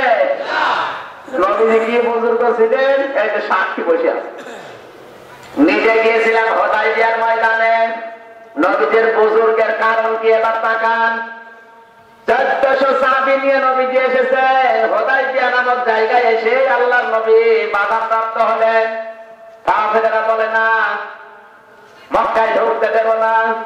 নবীজি বলেন আমি শুধু হজ করে চলে যাব। আমি যে কথা বলছি এর পেছনে একটা করে শিক্ষা বের হবে। শুধু আমি ঘটনা বলার উদ্দেশ্য না, আমি যেখানে যে কথা বলছি ওই কথা থেকে একটা করে শিক্ষা নিয়ে আসবো বাংলাদেশ সম্পর্কে। তো তাকাবে বুজুর্গ কাকে বলে আর বেজির্গ কাকে বলে?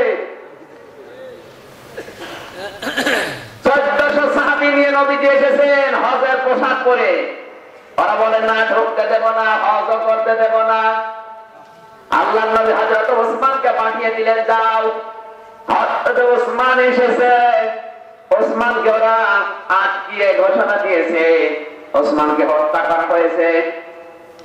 কান লাগানে পারে। সঙ্গে সঙ্গে নবীজি হুদায়বিয়া নামক ওই যে বাবলা গাছ, খেজুর গাছ, 2টা গাছ এখনো আছে, ওর চারা আছে, চারা।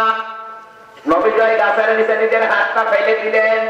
সাহাবীদেরকে বললেন, সাহাবীরা এখনো আমার সাথে যেহেতু 1399 জন আছে আর একজন ওরা মেরে ফেলেছে, তোমরা আমার হাতের উপরে হাত দাও। লাকাদ রাদিয়াল্লাহু আনিল মুমিনিনা ইযা ইউবাইউনাকা তাহতা শাজারাতি ফালিমা মা ফি কুলুবিহিম ফানসালা সাকিনাতা আলাইহিম ওয়া আসাবাহুম ফাতহান করিবা।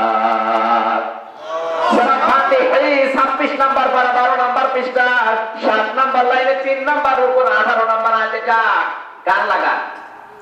লাকাদ শব্দটা ব্যবহার হয় লাম কদ, 2টা গুরুত্বপূর্ণ জিনিস। অবশ্যই আমি আল্লাহ রাজি আমাকে শিখা অতীতের শব্দ। আমি আল্লাহ রাজি হয়ে গেছি আলাল মুমিনিনা এই মুমিনদের উপরে তাহতা শাজারাতি যারা এই গাছের নিচে, এই বাবলা গাছের নিচে যারা আপনার তাহতা শাজারাতি ফালিমা নাফি কুলুবিহিম আপনার হাতের উপরে যারা হাত দিয়ে বায়াত গ্রহণ করছে। কি বায়াত?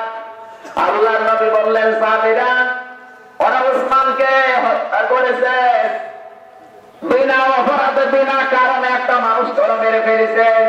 আমরা তো আর মারামারি করার জন্য এসেছিলাম তা না, আমরা শুধু হজ করে চলে যাব। বিনা কারণে যেহেতু ওরা মেরেছে, এই ওসমান হত্যার বদলা না নিয়ে আমরা মদিনায় ফিরে যাব না। এই বায়াত কারা কারা নিতে চাও আমার হাতের উপরে হাত দিয়ে তোমরা শপথ বাক্য পাঠ করো। কতজন শপথ বাক্য পাঠ করছে? প্রত্যেকটি কথা শিক্ষা আছে। 1399 জন হাতের উপরে হাত দিয়েছে রাসূলে। আমার আল্লাহ খুশি হয়ে ফানসালা সাকিনাতা আলাইহিম দিয়েছে। ফা শব্দটা কখন ব্যবহার হয় জিজ্ঞাসা করেন। 19টা অর্থে ব্যবহার হয় ফা। কোরআন শরীফ নিয়ে তো চিন্তা ভাবনা করে না। ও বুজুর্গ হচ্ছে বাবার জীবনী পড়ে পড়ে। আল্লাহ রাব্বুল আলামিন বলেন, হে নবী আপনি শুধু সাহাবীদের হাতের উপরে হাত দিয়ে বায়াত গ্রহণ করিয়েছেন তা না, ওরা যখন এই 1399 জন জীবন দেওয়ার জন্য আপনার হাতের উপরে হাত দিয়েছে, আমি আল্লাহ নিজে খুশি হয়ে আমার কুদরতের হাত ওই জায়গায় দিয়েছিলাম। বিবেক দিয়ে ভাবেন কোন সময় আল্লাহ নিজের কুদরতে হাত দেয়? বলে যেখানে সেখানে দেবে না। তাহতা শাজারাতি ফালিমা মা ফি কুলুবিহিম ফানসালা সাকিনাতা আলাইহিম। এদের হাতের উপর আমি আল্লাহর কুদরতি হাত পর্যন্ত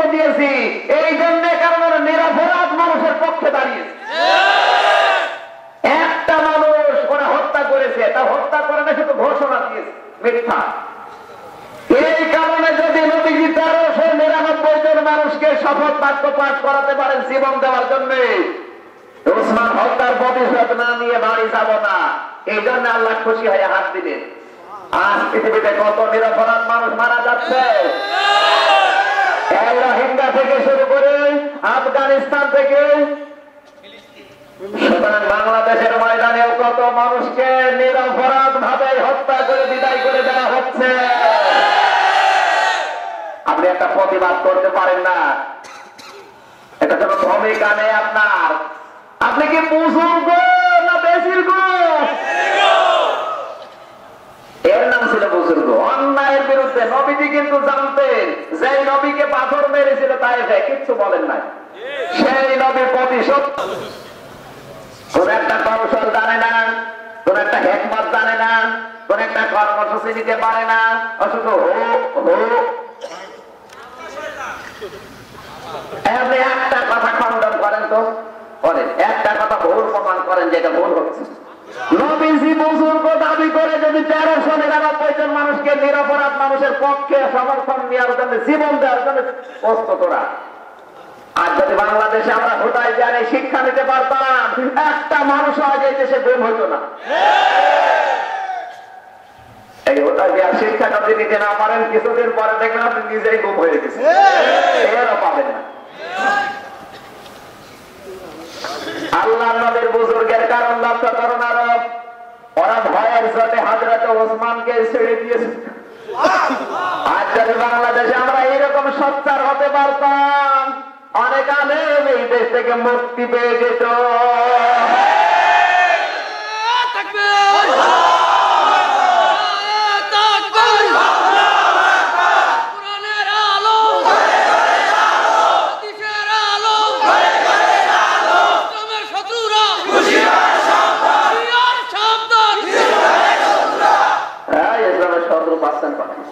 শত্রু নেই। সমাজ ভাইরা, রাতের বেলায় নবীজি চিন্তা করলেন, ওসমানকে ওরা ছেড়ে দিয়ে ক্ষান্ত হবে না, ওরা লোক পাঠাবে।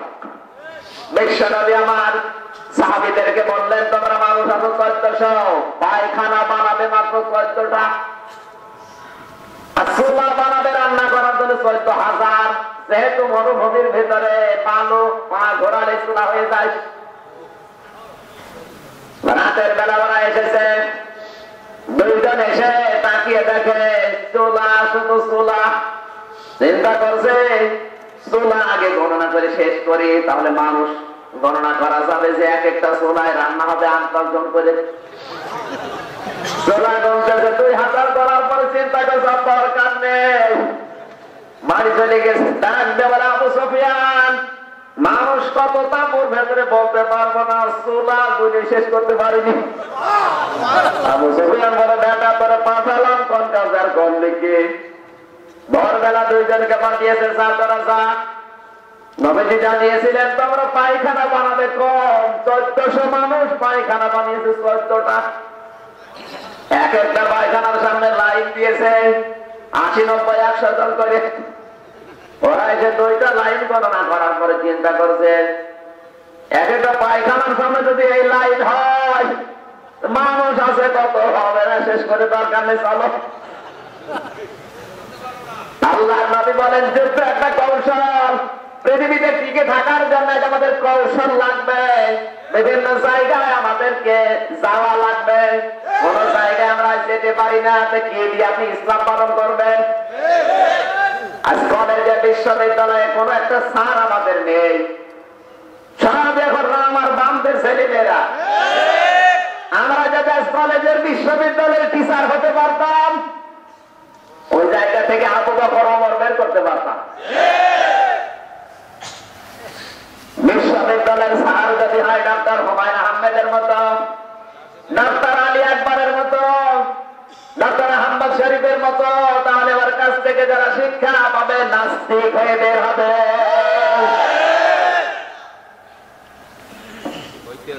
আজ বাংলাদেশের বিশ্ববিদ্যালয়গুলো স্যার যদি আমরা বানাতে পারতাম ডাক্তার কামরুজ্জামানের মতো, ডাক্তার ফয়জুল হকের মতো,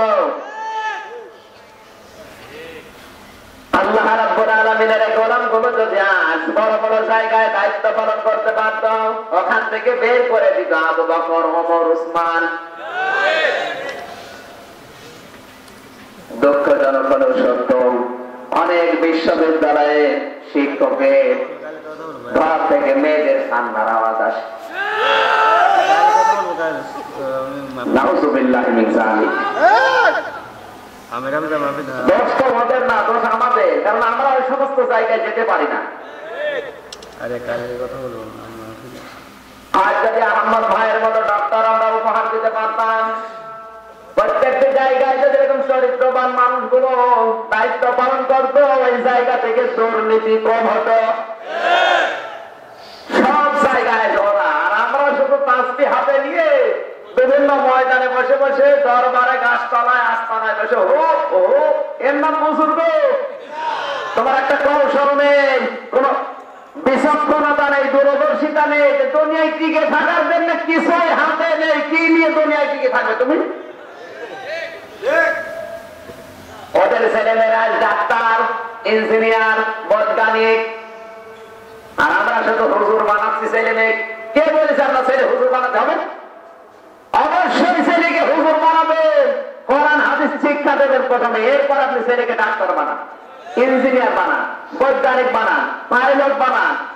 যত বড় বড় জায়গায় যাবেন, ওর ভেতরে যদি কোরআন হাদিসের প্রথমে জ্ঞান থাকে, ওই জায়গায় যে দুর্নীতি মুক্ত করার জন্য চেষ্টা করুন। এই সমস্ত মানুষগুলোকে না পাঠিয়ে যদি রাম আর বাম পাঠান, ওরা ছেলে মেয়ে পাঠাচ্ছে, এই জন্য চিকিৎসা বিভাগ আজ দুর্নীতি মুক্ত হয়ে গেছে, দুর্নীতিগ্রস্ত হয়েছে। কথা বলছেন এখানে? বাংলাদেশে কাউকে ডাকাতেও যদি ধরে, ওর জীবন বেঁচে যাওয়ার সম্ভাবনা আছে। কথা বলছেন এখানে? কয়েকদিন আগে আমার বাড়িতে ডাকাত করেছিল চুয়াডাঙ্গায়, নিয়েছে সবকিছু, কিন্তু মারে না, জীবনটা বেঁচে গেছে। কাউকে যদি এই দেশে ডাক্তারে ধরে, ওর জীবন বাঁচবে? ডাক্তারে ধরলে ভালো মানুষ মেরে ফেলবে। আপনি নিয়ে যাবেন ভালো মানুষ, পেট ছিঁড়ে ফুটো করে দেবে, চাটি বাটি ঘটি সব বিক্রি করে আসার সময় ভাড়া দেবে। বলেন, আমি আর মৌলানা হোসেন ছিলাম গাড়িতে, টাকা পয়সা সব কেড়ে নিয়ে বলছে হুজুর ভাড়া আছে, বলছে না 500 টাকা দিয়ে, বলছে ভাড়া দিয়ে চলে যান। টাকা ধরে বিমানটা টাকা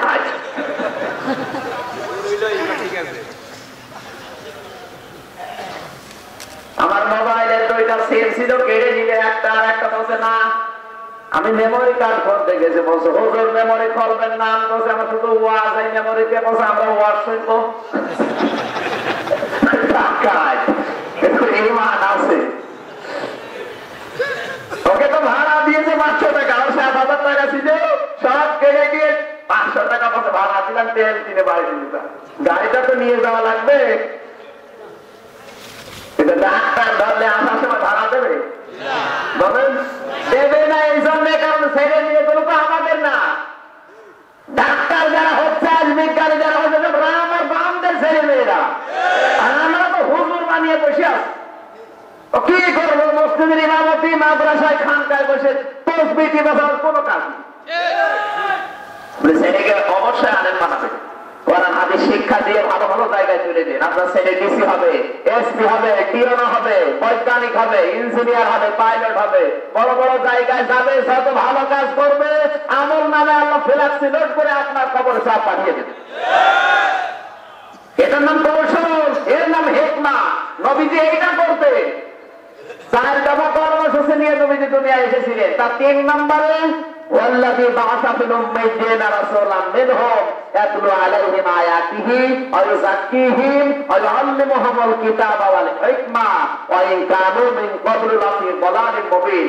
এই 4 দফা কর্মসূচি তাদের হাতে নেই, ওদের কাজ নবীওয়ালা কাজ না। কত মানুষ নবীওয়ালা কাজ করে যাচ্ছে, এই 4 দফা কর্মসূচি থাকা লাগবে।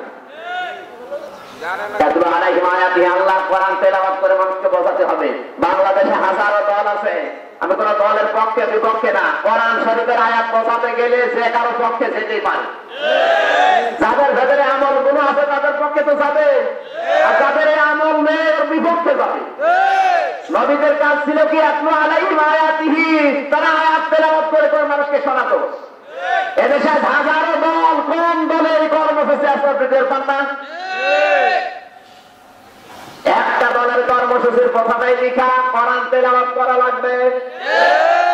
আমি যদি বানিয়ে বলি আপনি কেটে বাদ দিয়ে দেবেন, আপনি নবীওয়ালা কাজই খুঁজে পান না। আর এই কিতাব দিয়ে মানুষদেরকে পবিত্র করবেন। জাকিহীন দিয়েছে, কেমন ভাবে তারা পবিত্র করেছিল টাকা এক কষ্ট হচ্ছে আপনাদের। হ্যাঁ, খলিফাতুল মুসলিমিন হযরত ওমর কোরআন দিয়ে এমন ভাবে পবিত্র করেছিলেন মানুষের জীবনকে, পাহারা দেওয়া লাগতো না, পেছনে মানুষও থাকতো না, নিজেদেরকে পরিশুদ্ধ করার জন্য আল্লাহর কাছে সবে দিতেন। গভীর রাজনীতি হযরত ওমর বের হলেন, কিছু দূর যাওয়ার পরে দেখে এক বাড়ি থেকে দুইটা মেয়ের কণ্ঠের আওয়াজ আসে। একটা মুরব্বী কণ্ঠ দিয়ে বলে, মা এ মেয়ে তাড়াতাড়ি দুধের ভেতরে পানি দিয়ে দাও, সকালবেলা বিক্রি করলে টাকা বেশি পাওয়া যাবে।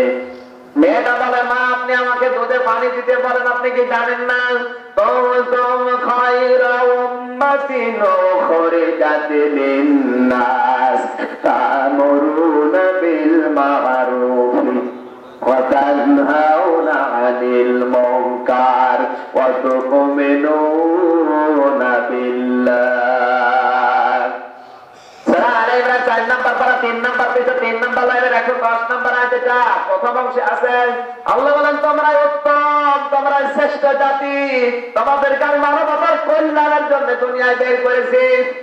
আল্লাহর কাছে ওই মানুষটা দামি যার দ্বারা মানুষের কল্যাণ হয়। কথা না বুঝে আমরা ঠিক করবেন না। আল্লাহর কাছে দামি হওয়ার জন্য পোশাক দামি হওয়া শর্ত না, আল্লাহর কাছে দামি হওয়ার জন্য সার্টিফিকেট দামি হওয়া শর্ত না, আল্লাহর কাছে দামি হওয়ার জন্য বংশ ভালো হওয়া শর্ত না, আল্লাহর কাছে দামি হওয়ার জন্য শর্ত এই আপনার দ্বারা মানুষের উপকার হয় কিনা বলেন। আপনি এলাকায় নামি দামি মানুষ, নেতা, টাকা পয়সা ব্যাংকে ছাপা পড়ে যাচ্ছে, আপনার দ্বারা যদি 10টা মানুষের কর্মসংস্থান তৈরি না হয়, এলাকার 10টা যুবকের যদি বেকারত্ব দূর না হয়, তা আপনার টাকা পয়সার মালিক হতে বলেছে কে? কথা বলে না।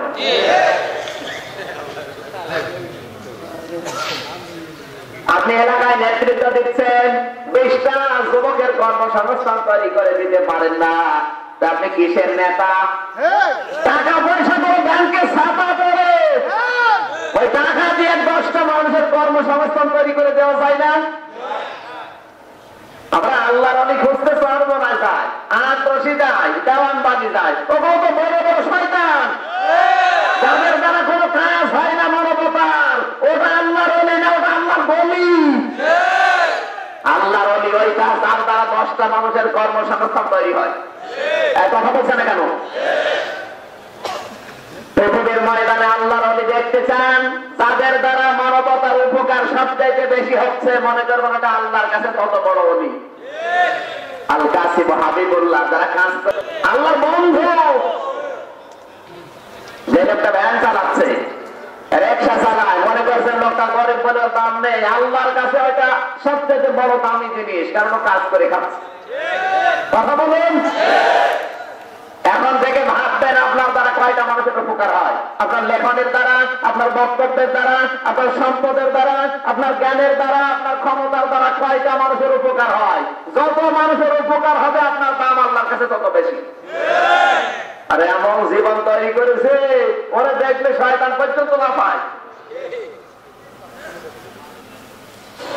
আমার ভাইরা, মেয়েটা বলে, মা আপনি আমাকে অবৈধ কাজের কথা নির্দেশ দেন, ভালো কাজে আদেশ করা, অন্যায় কাজে নিষেধ করা, এইটাই তো আমাদের দায়িত্ব।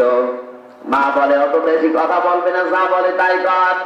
মেয়েটা কোরআনের আয়াত তেলাওয়াত করে মাকে শিক্ষা দিয়েছেন, ওয়ালা তালবিসুল হাক্কা বিল বাতিলি ওয়া তাকতুমুল হাক্কা ওয়া আনতুম তা'লামুন। সূরা বাকারা প্রথম নাম্বার পারা 6 নাম্বার পৃষ্ঠা 9 নাম্বার লাইনে 41 নাম্বার আয়াত। আল্লাহ রাব্বুল আলামিন বলেন, তোমরা হককে বাতিলের সাথে, বাতিলকে হকের সাথে মিশ্রণ করবা না, সত্যকে জানা শোনার পরে গোপন করবা না। আজ হক আর বাতিল মিশ্রণ করে এরকম মানুষ আছে না নেই? হক বাতিল মিশ্রণ মানে খাদ্যের ভেতরে ভেজাল দেওয়া না কুমিল্লার সামনে লবণের ভেতরে পানি দিয়ে 1 নম্বর করে চালিয়ে দিচ্ছে। কালকে এক জায়গায় দেখলাম ছাদ করতে গেছে, ছাদের উপরে রডের সাথে দিয়েছে চিকন চিকন বাঁশ।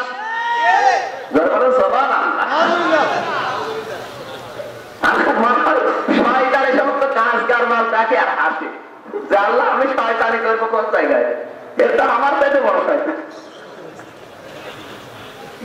অনেক শ্রমিক আছে মালিককে ফাঁকি দিয়ে 8 ঘন্টা ডিউটি, 6 ঘন্টা ডিউটি করে 2 ঘন্টা বিড়ি খেয়ে কাটায়।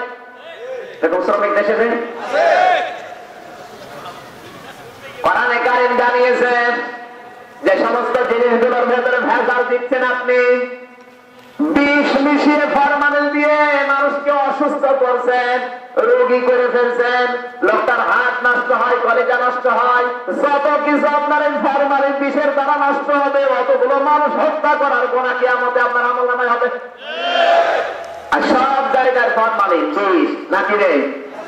খাদ্য গ্রহণ করতে গেলে বিষ, হক কথা বললে পুলিশ।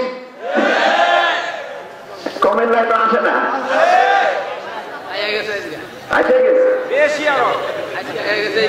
সম্মানিত ভাইরা, মেয়েটা যত বুঝতাই বলে না, যা বলে তাই কর।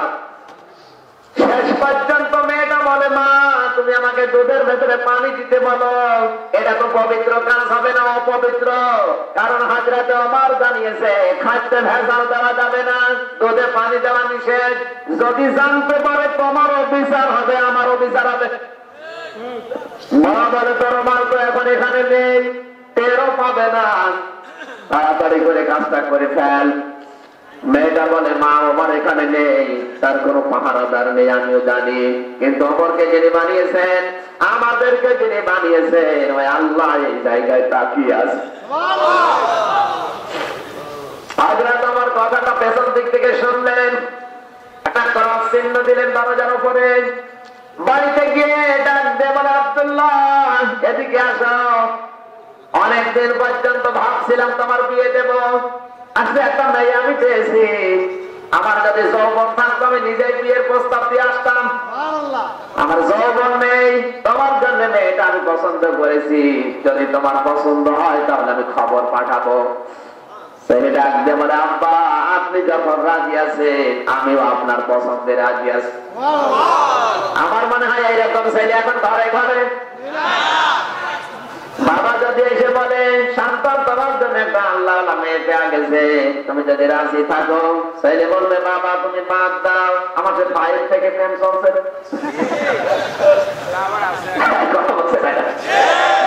5 থেকে 5 ক্লাস পর্যন্ত প্রেম করে, এরকম ছেলে আছে না? প্রেম করে বিয়ে করেছেন কারা? হাত করে তো তবে একজন, 2 জন, এই 2টা আল্লাহর ওলি আছে শুধু।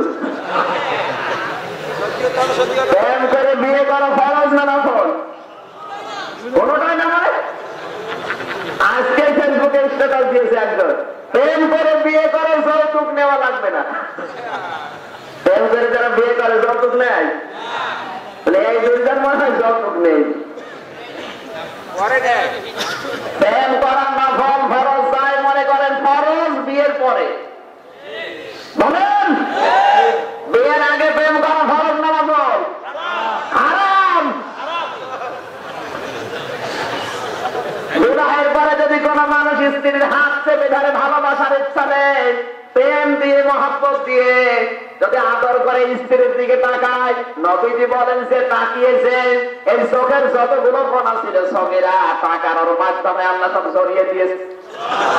আরো আসতে বলে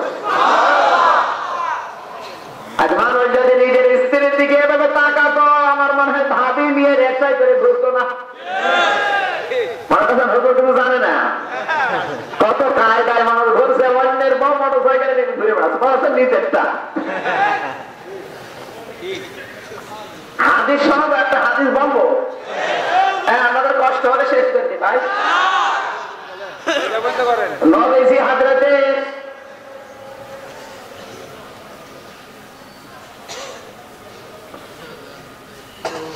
মাইমুনা রাদিয়াল্লাহু তাআলা আনহা তার স্ত্রী সাফিয়া হযরত সাফিয়াকে নিয়ে মসজিদ থেকে তিনি বাড়িতে নিয়ে যাচ্ছেন। কিছুদূর যাওয়ার পরে দেখে রাস্তার পাশে কয়েকটা সাহাবী বসে বসে গল্প করছেন। ডাক দিয়ে বলে, স্ত্রী তুমি এই জায়গায় দাঁড়াও। সাহাবীদের কাছে নবীজি গেলেন, ডাক দিয়ে বললেন, সাহাবীরা তোমরা কে কি মনে করো আমি জানি না, আমার সাথে যে মেয়ে লোকটা আছে ওইটা কিন্তু আমার স্ত্রী সাফিয়া। সাহাবীরা বলে, হুজুর আমরা তো কিছু মনে করিনি। নবীজি বলেন, সাহাবীরা তোমরা কিছু মনে করতে না পারো, শয়তান তো আর বসে নেই, তোমাদের মনের ভেতরে ওয়াসওয়াসা সৃষ্টি করে দেবে। দেখ তোর নবীকার বউ নিয়ে যাচ্ছে, দেখ তোর নবীকার মেয়ে লোক নিয়ে যাচ্ছে, তোমাদের মনের ভেতরে ওয়াসওয়াসা দিয়ে ঈমানটা নষ্ট করে দিতে পারে।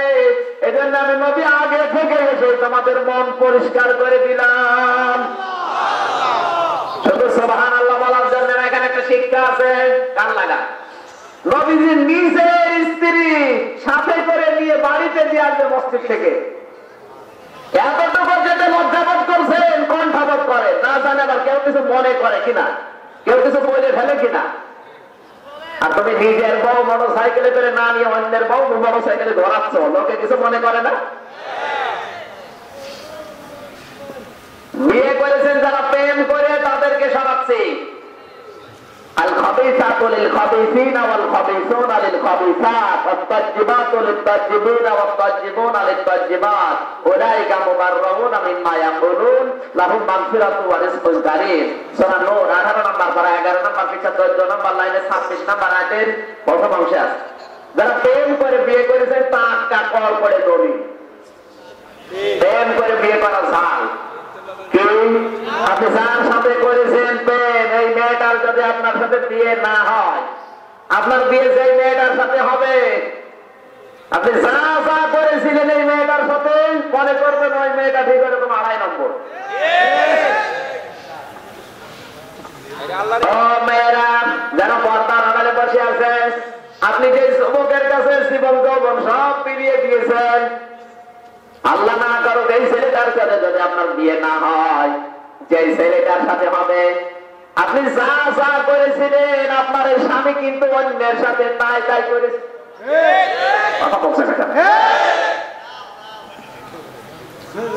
সব হবে স্ক্রিন টাচ।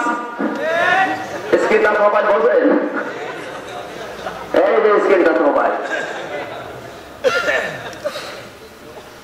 এরকম ছেলে পাওয়া এখন কঠিন। বাবা এসে বলে একটা মেয়ে পাওয়া গেছে আল্লাহওয়ালা পরিচয়, হযরত ওমর কিন্তু মেয়েটার চেহারা দেখেন নাই, তার রূপ যৌবন সৌন্দর্য বডি দেখেছে, দেখেছেন কি? ওর ভেতরে আমার আল্লাহর ভয়টা আছে, ও পবিত্র করছে নিজেকে। ছেলেটা বলে, আব্বা আমি রাজি আছি, আপনি খবর পাঠান। সকাল বেলায় পেয়াদা পাঠিয়েছে, যাও ক্রস চিহ্ন দেওয়া আছে দরজার উপরে, 2টা মেয়ে আছে, নিয়ে আসো। রাত দরবার জমজমাট, সকাল বেলা 2টা মেয়ে গেছে। হযরত ওমর বুড়িকে জিজ্ঞাসা করে, বুড়ি তোমার এই মেয়েটাকে যদি আমার পুত্র বধূ বানাতে চায়, আমার আব্দুল্লাহর সাথে দিয়ে দিতে চায়, তুমি রাজি আছো? বুড়ি মহিলা বলে, আমি তো আগেই রাজি। সুবহানাল্লাহ। হযরত ওমর বললে, বুড়ি তুমি আগেই রাজি হয়ে গেলে চিন্তা করলে না, আমি দেশের খলিফা, সারা দুনিয়ার অর্ধেক জায়গা আল্লাহ আমার হাতে দিয়েছেন, এত বড় বিশাল ক্ষমতার মালিক আমি। আমার ছেলে তোমার মতো গোয়ালিনীর মেয়ের সাথে বিয়ে দিতে চাই কোন কারণে? তুমি তো চিন্তা করলে না। বুড়ি মহিলা বলে, চিন্তা করার দরকার নেই, এটা আমার কপাল। বলে কপাল, রাতের বেলা মেয়েকে দুধে পানি দিতে বলছি কেন? বল তোর কপাল দেখছি। বুড়ি মহিলা ভয়ে কাঁপতেছে, জানলো কি করে? হযরত ওমর বলে, বুড়ি গোয়ালিনীর মেয়ে, এই জন্য আমি বিবাহ করতে আমার ছেলেকে রাজি করিয়েছি তা না, আমি দেখেছি এই মেয়েটা বারবার তোকে কোরআন দিয়ে পবিত্র করার চেষ্টা করেছে। একবার বুঝিয়েছে বুঝলিস নাই, দ্বিতীয়বার বুঝিয়েছে নাই, তৃতীয়বার যখন বলেছে খলিফাতুল মুসলিমিন না দেখলে আমার আল্লাহ দেখে, তখন আমার মনটা নরম হয়ে গেছে। কোরআন দিয়ে কি পবিত্র করেছিল তারা সমাজকে। আজ নবীরা কাজের 2 নম্বরের কর্মসূচি থাকবে কোরআন দিয়ে যেন পরিষ্কার পবিত্র করা যায়। বলেন কোন জায়গায় আছে সিস্টেম? কোরআন পড়তেই পারে না তো পবিত্র হবে কি দিয়ে? 3 নাম্বার হল হিকমা, নবীদের মতো হিকমত থাকতে হবে। জঙ্গিবাদ করে আব্দুর রহমান বাংলা ভাইয়ের মতো আন্দাজে যেখানে যেখানে বোমা মারা যাবে না। ইসলাম ওরা যেভাবে ঘায়েল করতে চায় ঠিক ওইগুলো উল্টিয়ে ইসলামের পক্ষে হিকমতের সহিত কাজে লাগানো লাগবে। ওরা ইসলাম ধ্বংস করতে চায় মিডিয়া দিয়ে। কি ওরা দেখেন হাতে নিয়েছে সব মিডিয়াগুলো। আল্লাহর নবী কিন্তু সর্বপ্রথম এই পৃথিবীতে মিডিয়ার ব্যবহার করেছিলেন নিজে। প্রযুক্তির যে ব্যবহার আল্লাহর নবী নিজে সর্বপ্রথম করেছেন। নবীজির ঘরের পেছনে যে পাহাড় আবু কুবাইস, এই যে হাজি সাহেব আছে, আবু কুবাইস পাহাড় না? নবীজির ঘরের পেছনে আবু কুবাইস যে পাহাড়ে দৌড়াদৌড়ি করা লাগে, পারবেন না আপনার ছেলে মদ খেয়ে সে মদের বোতল আপনার কপালে পাঠাচ্ছে, টেরও পাবে না। কারণ তো ওইটা দেখে দেখে মানুষ। আপনার মেয়ে অনার্স মাস্টার্স করে বিশ্ববিদ্যালয় থেকে যারা সন্তান পেটে নিয়ে ঘুরবে কিচ্ছু বলতে পারবে না। কারণ তো সারাদিন ম্যাচে হোটেলে ওইগুলো দেখে দেখে মানুষ। কথা বলছে না কেন? ওদের 10 দিলে হবে। আর এই সমস্ত জায়গাগুলোতে যদি আমরা স্যাটেলাইট হাতে নিয়ে ইসলাম প্রচারে কাজে লাগাতে পারতাম, 24 ঘন্টা উলঙ্গ নাচ চলে। ওখানে তো 2টা ঘন্টাও যদি কোরআনে তাফসীর দিতে পারতাম, ওদের মগজটাও ধোলাই করা যেত। কিছু নেই, অনেক তসবে নিয়ে খানকায় বসে টিপতেছে। একমত জানি না। কিতাবের কোন শিক্ষা ব্যবস্থা আমরা জারি করতে পারি না। আজ বাংলাদেশের যে শিক্ষা ব্যবস্থা, কয়েকটা নাস্তিক মাথা খারাপ হয়ে গেছে, এবার শুধু একটু শিক্ষা ব্যবস্থা একটু পরিবর্তন আনার কারণে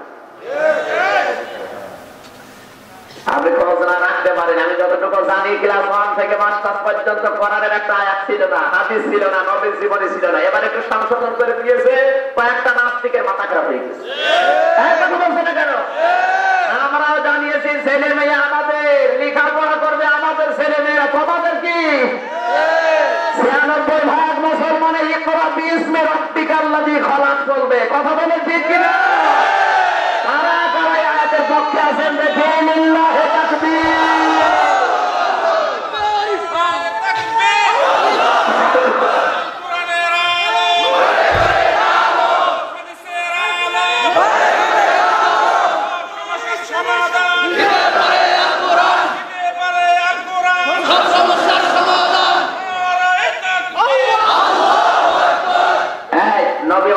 কাকে বলে বোঝা গেছে? বাড়িতে আরো মেলাবে জমা 28 নাম্বার পারা, 12 নাম্বার পৃষ্ঠা, 5 নাম্বার লাইনে, 1ম নাম্বার রুকুন, 2 নাম্বার আয়াত। কারো উপরে হিংসা করে রাগ করে বলছেন, আপনি মিলিয়ে দেখেন, যদি না মেলে তখন আমার কাছে আসেন। গিবত করবেন না। সকালবেলা যদি চার দোকানে বসে বসে গিবত করে যে কি বলে গেল বুঝলাম না, আপনার খবর আছে।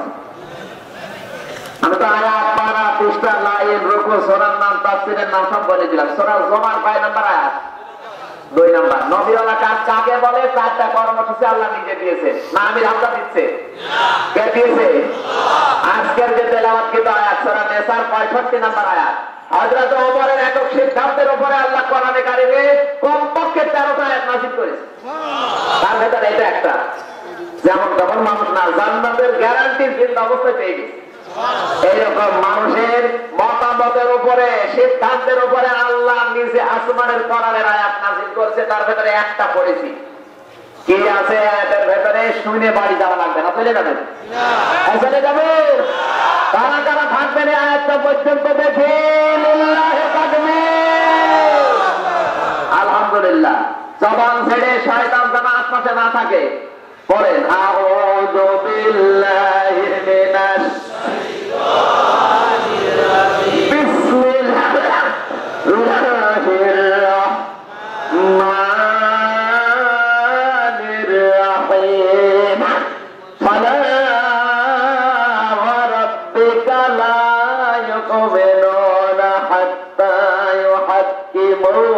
فيما شجر بينهم ثم لا يجدوا في أنفسهم حرجا مما قضيت ويسلموا সাল্লিমু তাসলিমা আল্লাহুম্মা সাল্লি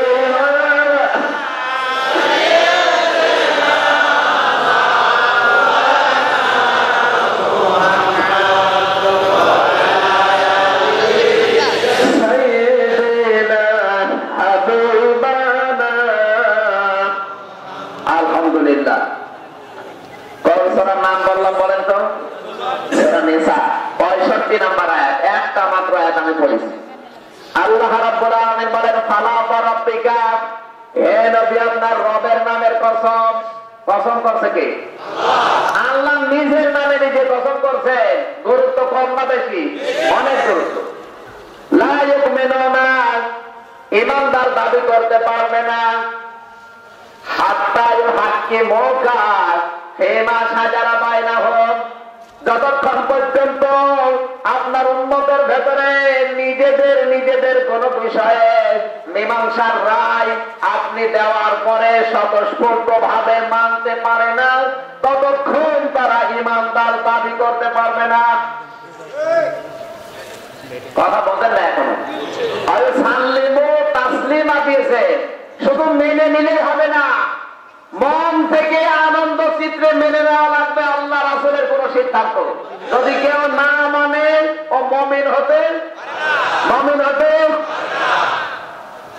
কোরআনে কারিমে আল্লাহ জানিয়েছেন আর একটা আয়াত দিয়ে, ওয়ামা কানা লিল মুমিনি ওয়ালা মুমিনাতিন ইযা কাদাল্লাহু ওয়া রাসূলুহু আমরান আইয়াকুনা লাহুমুল খিয়ারাতু মিন আমরিহিম ওয়া মান ইয়াসিল্লাহা ওয়া রাসূলাহু ফাকাদ দাল্লা দালালাম মুবিনা।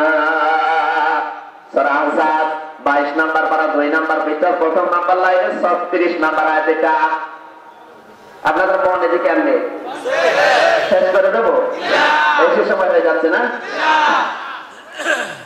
আল্লাহ বলেন, হে পৃথিবীর মানুষেরা, কখনোই কোন মুমিন পুরুষ হোক নারী হোক আল্লাহ রাসূলের পক্ষ থেকে কোন সিদ্ধান্ত আসার পরে যদিও বলে যে আমি মানি না, তখন আর মুমিন থাকে না। নবীজির ফুফাতো বোন সাফিয়া রাদিয়াল্লাহু তাআলা আনহু, তার বিবাহের প্রস্তাব নবীজি সর্বপ্রথম দিয়েছিলেন হযরতে যায়েদের সাথে, যায়েদ বিন হারেসা রাদিয়াল্লাহু তাআলা আনহুর সাথে।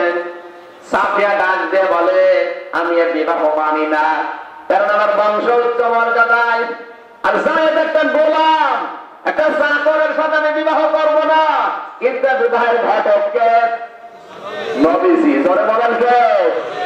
আল্লাহর নবী বিবাহের ঘটক। যদিও বিবাহের ক্ষেত্রে নিজের পছন্দ অপছন্দের বিষয় আছে, নিজের এখতিয়ার আছে, এরপরও যেহেতু নবীজি এই কাজের ঘটক, আমার আল্লাহ এটাও সহ্য করেন নাই। এই আয়াতটা তখনই আল্লাহ নাযিল করে তাকে শুনো না, কিয়ামত পর্যন্ত যারা দুনিয়া আসবে তাদেরকে জানিয়েছে আল্লাহ রাসূলের পক্ষ থেকে কোন বিধান যদি এসে যায় আপনি বলতে পারবেন না এই রায় আমি মানি না। যদি কেউ বলে আর মুমিন থাকে না, হে সাফিয়া তোমার বিবাহের ঘটক আমার নবী, রায় যখন দিয়েছে তোমার মন পছন্দ হোক না হোক তোমাকে মানায় লাগবে। বিবাহের ক্ষেত্রে যদিও নিজের এখতিয়ার আছে, এরপরে যদি কোরআনের আয়াত নাযিল হয়, আমরা কত বিধান ওভারটেক করে চলছি। আমার মনে হয় কোরআনের আয়াত যদি নাযিল হওয়ার সিস্টেম থাকতো কত আয়াত নাযিল হয়ে যেত। হযরত ওমর রাদিয়াল্লাহু তাআলা আনহুর সম্পর্কে একটা নাযিল হওয়ার কারণে এরকম একটা এক ইহুদি আর এক মুনাফিক মুসলমান নবীজির কাছে এসে বলে, আল্লাহর নবী বিচারের রায়টা দিয়ে দেন। বিশ্ব নবী বলেন, কিসের রায়? আমার এই ক্ষেতের পানি বন্ধ করে দিয়েছে। আল্লাহর নবী বললেন, এ মুসলমান দাবি করছে আমার উম্মত, এই ক্ষেতের পানিটা ছেড়ে দাও। কারণ যারা রাস্তা বন্ধ করে, রাস্তায় বিঘ্ন ঘটায়, এই মানুষগুলো আল্লাহর লানত-প্রাপ্ত লোক।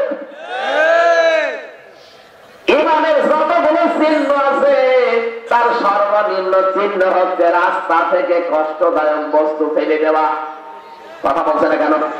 আর আমরা এমন ইমানদার, আরো কষ্টদায়ক জিনিসগুলো রাস্তায় এসে জমা করে, বাড়ি ঘর ঝাড়ু দিয়ে ময়লা মাটি জামায় যখন রাস্তায় ফেলে যায়, হাজার হাজার মানুষ রাস্তা দিয়ে চলবে। আপনার তো দায়িত্ব রাস্তায় কিছু থাকলে আর ওই খড়-খোটা কোনো কষ্টদায়ক জিনিস ফেলে দেওয়া। আপনি যদি আরো জমা করেন তো মানুষের কষ্ট হবে, আপনার ঈমান থাকবে না। কথা বলছেন নাই? রাস্তা খারাপের কারণে যারা দায়িত্বে আছে এরা দায়ী হবে। বলেন, এই রাস্তায় চলতে গিয়ে যত মানুষ অ্যাক্সিডেন্ট করবে, যত মানুষের গাড়ি নষ্ট হবে, কত মানুষের প্রাণ যাবে, কত মানুষের হাত পা ভাঙবে, না বেশি বললাম? এরকম রাস্তাও বাংলাদেশে আছে না নেই? তার বাস্তব মানে মতলবের রাস্তা। রাস্তায় চলতে গিয়ে যত মানুষের গাড়ি নষ্ট হয়, যত মানুষের বডি নষ্ট হয়, যত মানুষ অশান্তিতে থাকে, যত মানুষ ধোলা খায়। আমার দাদা চেয়ারম্যান, 21 বছর আওয়ামী লীগের চেয়ারম্যান, উনি বলছিলেন যত কিছু বাজে পায় রাস্তার জন্য দেশে যদি সঠিক ভাবে ব্যয় করা যায়, বাংলাদেশে 1 ইঞ্চি রাস্তা কাঁচা থাকার কথা না। রাস্তার জন্য যা বাজে বাজে পায়, উপর থেকে আস্তে আস্তে উপরওয়ালাই খেয়ে ফেলে। উপরওয়ালা মানে আল্লাহ তাআলা। রাস্তার এই অবস্থা ভাই, 2 বছর এলাকায় আসতেছি, শয়তান পর্যন্ত রাস্তায় আসবে না। এই রাস্তার কারণে এলাকায় ডাকাতি হয়। বলুন, টাকাগুলো বাসে খায় কম না, উপর থেকে অবশ্যই আসে, কারণ আমি ওই পরিবারের মানুষ, আমি জানি টাকাগুলো সঠিক ভাবে দেয় হয় না, উপরওয়ালা আর গোয়াই কাপলা খেয়ে ফেলে। সুবহানাল্লাহ। নবীজি বললেন রাস্তা খুলে দাও। রাস্তা খুলে দেওয়া ইমানের দায়িত্ব, রাস্তা বন্ধ করা, রাস্তা নষ্ট করা কুফরি। সুতরাং যারা রাস্তা ঘাট নষ্ট করে, রাস্তা মেরামত করে না, এরা ইমানদারের চিহ্নের ভেতরে নেই, কাফেরের কাজের ভেতরে আছে। এরা ধরে হাদিস কেটে বাদ দিয়ে দেয়। ইমানের যে 77টা অংশ, তার 1 নম্বরে লা ইলাহা ইল্লাল্লাহ, শেষ নাম্বার অংশ হচ্ছে রাস্তা থেকে কষ্টদায়ক বস্তু ফেলে দেওয়া। আমার ভাইরা, রায়টা নবীজি দেওয়ার পরে ইহুদি বলে ঠিক আছে, রায় মেনে নিলাম। মুনাফিক মুসলমান বলে না, এ রায় আমি মানি না, আমি টাকা পয়সা দেই, জিহাদের ময়দানে যাওয়ার সময় চাঁদা দেই, আমি নবীজির কাছে কালেমা পড়লাম, আর আমার বিরুদ্ধে রায় দিলে রায় আমি মানি না। ইহুদি বলে তোমার নবীর রায়, বলে হোক, তুমি আমার সাথে চলো ওমরের কাছে। ওর চিন্তা ভাবনা, ওমর কঠিন মানুষ, ইহুদির নাম শুনলে সহ্য করতে পারে না, মনে হয় আমার পক্ষে রায় হবে। হযরত ওমরের কাছে গেলেন, ডাক দিয়ে বলে খালিদ, ডাক দিয়ে বলে ওমর, একটা বিচারের ছানি করে দেন। প্রথম বিচার কার কাছে গিয়েছিলেন? নবীজির কাছে গিয়েছি, কিন্তু তিনি আমার বিপক্ষে রায় দিয়েছে, আর ইহুদির পক্ষে রায় দিয়েছে। হযরত ওমর বলে বাবাজি, নবীজির বিচার তোমার পছন্দ হয়নি? বলছেন না। উনি যেহেতু নরম প্রকৃতির মানুষ, এই জন্য ইহুদির পক্ষে রায় দিয়ে দিয়েছে, আপনি তো শক্ত মানুষ, আমার পক্ষে রায় দেবে। নিজের রায় যদি পছন্দ না হয়, আমার রায় দিতে হলে ঘরের ভেতরে যাওয়া লাগবে। ঘরের ভেতরে যে তরবারি নিয়ে এসে এক কপি ওর কাল্লা দিয়েছে আলাদা করে, চারিদিকে ছড়িয়ে গেল আমার মুসলমান হত্যা করেছে। আর মুসলমান যদি মুসলমানকে হত্যা করে, তাকেও মেরে ফেলতে হবে। চারিদিকে রব উঠেছে হযরত ওমরের বিরুদ্ধে। নবীজি টেনশনে পড়ে গেলেন, সঙ্গে সঙ্গে আয়াতটা নাযিল করে আমার আল্লাহ জানালেন, হে নবী, আপনি কাকে মুসলমান বলেন? ফালা ওয়ারাব্বিকা লা ইউমিনুনা হাত্তা ইউহাক্কিমুকা ফীমা শাজারা বাইনাহুম, যারা নিজেদের পারস্পরিক বিষয়ে বিচার কার্যে যারা আপনাকে হাকিম না মানে, আপনাকে বিচারক না মানে, আপনার বিচার যাদের পছন্দ না হয় না, তারা তখন ইমানদার হতে পারে না। এটা আপনার রবের নামের কসম। সুবহানাল্লাহ বলতে পারেন না? প্রমাণ হয়ে গেল হযরত ওমর মুসলমান হত্যা করে নাই। শুধুমাত্র মেনে নিলেই হবে না, ফীমা শাজারা বাইনাহুম সুম্মা লা ইয়াজিদু ফি আনফুসিহিম হারাজাম মিম্মা কাদাইতা ওয়া ইউসাল্লিমু তাসলিমা। স্বতঃস্ফূর্তভাবে মন থেকে আনন্দ চিত্তে মেনে নেওয়া লাগবে। আল্লাহ রাসূলের বিধান আসার পরে যদি ওইটা বাদ দিয়ে অন্য কোন বিধান দিয়ে কেউ বিচার করে ও কাফের। আপনি বলেন কোরআনে কারীম জানিয়েছে কাতিলুল্লাযীনা লা ইউমিনুনা বিল্লাহি ওয়ালা বিল ইয়াউমিল আখির ওয়ালা ইউহাররিমুনা মা হারামাল্লাহ ইলা আখিরি আয়াত। সূরা তাওবা 10 নম্বর পারা 10 নম্বর পৃষ্ঠা 5 নম্বর লাইনের 29 নম্বর আয়াতের প্রথম অংশে আছে আল্লাহ পাক বলেন হে নবী তাদের বিরুদ্ধে লড়াই করবা, সংগ্রাম করবা, আন্দোলন চালিয়ে যাবে যে মানুষগুলো আমার আল্লাহর প্রতি কিয়ামতের প্রতি বিশ্বাস করে না আর আল্লাহ যা হারাম করেছে সেই হারামগুলো হারাম বলে ঘোষণা দেয় না। আজ বাংলাদেশে কত হারাম হালাল হয়ে যাচ্ছে। সুদ হারাম না হালাল বলেন? কালকের পরশু দিনের পত্রিকা বিশ্বব্যাংক থেকে চড়া দামে সুদ নেওয়া হচ্ছে। কথা বলছে না কেন? 60 দিনের ভেতরে ফেরত দেওয়া লাগবে 25 ভাগ। সুদ যেখানে হারাম মায়ের সাথে জেনা করার শামিল, সেই কাজ যদি কোন মুসলমান করে তাদের বিরুদ্ধে কথাও বলা যাবে না। আমি কিসের মুসলমান? নামাজ যারা পড়ে তাদেরকে দেখে হচ্ছে শিক্ষা নামাজ দেয়, তার 3 নম্বরে ইমাম যদি ভুল করে লোকমা দেওয়া লাগে। এই সমস্ত ভুল গুলো যদি কোন ইমাম করে লোকমা দিয়ে সংশোধন করার দায়িত্ব ফেরেশতাদের। তাদের বলেন মুসল্লি মানে কোন মুসল্লি? দেশের জনগণ। মায়ের সাথে জেনা করার মতো এই গুনাহ করবে না, কিছু বলতে পারবো না। কিসের নামাজ পড়ি, কিসের রোজা করি বলেন না কেন? এ দাড়ি রাখা আমার ভাই তাহলে মেকি দাড়ি এ লোক দেখানো।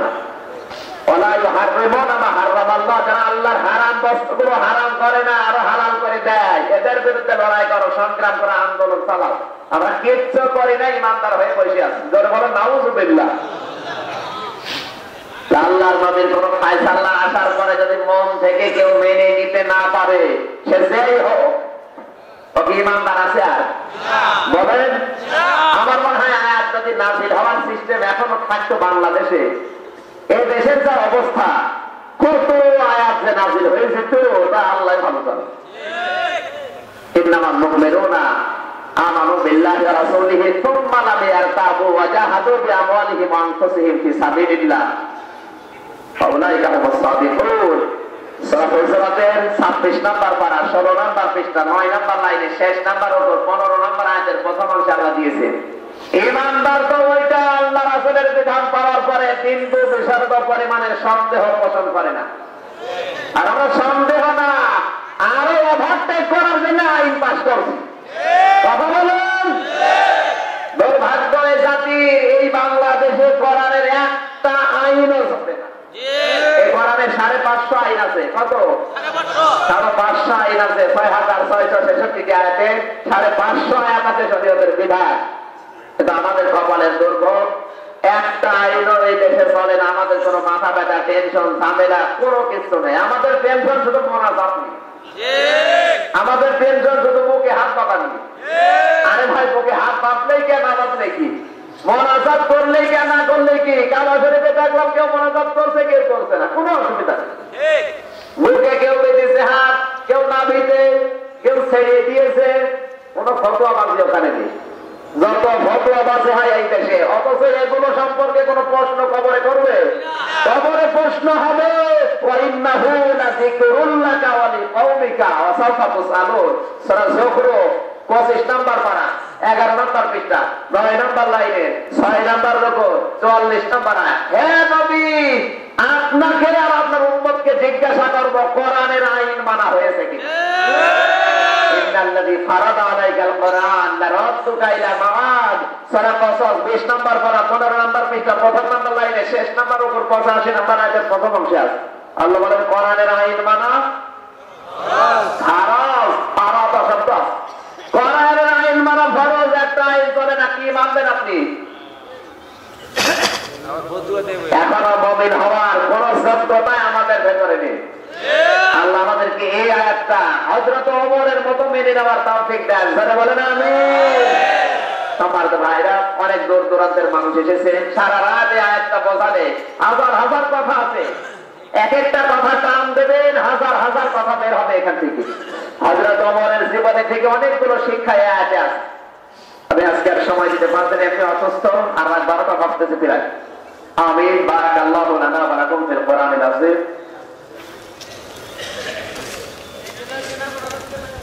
প্রশ্ন হলো, এক শ্রেণীর আলেম ফতোয়া দিয়েছে ডাক্তার জাকির নায়েক ইহুদিদের দালাল। কারা এরা? কারা? যারা ফতোয়া দিচ্ছে ওরাই দালাল। ডাক্তার জাকির নায়েক সে একজন বাংলা শিক্ষিত মানুষ, সে যেভাবে খেদমত করছে আপনার বাবা পারবে? আপনার কথা তো মিডিয়ার মানুষ কেন গরু ছাগলও শোনে না।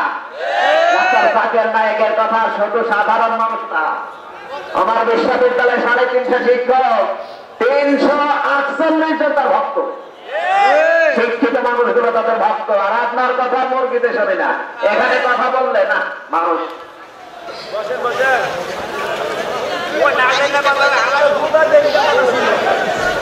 এখন এত প্রশ্নের উত্তর দেওয়ার সময় নেই, আগে থেকে প্রশ্ন দিলে হতো। এখন মোনাজাত হবে, বসেন ভাই, মোনাজাত করে এরপর আমরা বিদায় নেবো। বসেন, একটু মোনাজাতটা করে যান, বসেন। আপনার কামনা বাসনা গুলো আল্লাহর কাছে বলে যান, বসেন। আল্লাহুম্মা আমিন। রব্বানা যালামনা আনফুসানা ওয়া ইল্লাম তাগফির লানা ওয়া তারহামনা লানাকুনান্না মিনাল খাসিরিন। রব্বুল আলামিন, সারা জীবন অপরাধ করেছি আল্লাহ, হাত উঠে কথা বলবো ভয় করে, লজ্জা করে। পেছনের দিকে তাকালে জাহান্নাম ছাড়া কিছুই দেখা যায় না। আল্লাহ আমাদের পেছনের দিকে তাকিও না, তোমার রহমতের দিকে তাকাও, জিন্দেগীর গুনাহগুলো মাফ করে দাও। তোমার হাবিব জানিয়েছেন, কোন মানুষ যদি অন্যায় অপরাধের কথা স্বীকার করে, মাথা নিচু করে চোখের পানিগুলো ফেলে দেয়, আফসোস করে, অনুশোচনা করে, আমার আল্লাহ তার উপরে রহমতের দৃষ্টি ঢেলে দেয়। সবাই মাথা নিচু করেন, চক্ষু বন্ধ করেন। আসামির মতো আল্লাহর কাছে নিজের অপরাধ গুলো স্বীকার করেন, আল্লাহ মাফ করে দেবে। কারণ তাহাজ্জুদের সময় চলে এসেছে। আমার আল্লাহ এখন প্রথম আসমানে এসে আমাদেরকে ডাক দিচ্ছে, গুনাহগার কারা আছো আমার দরবারে এসে মাফ চাও, আমি মাফ করে দেব।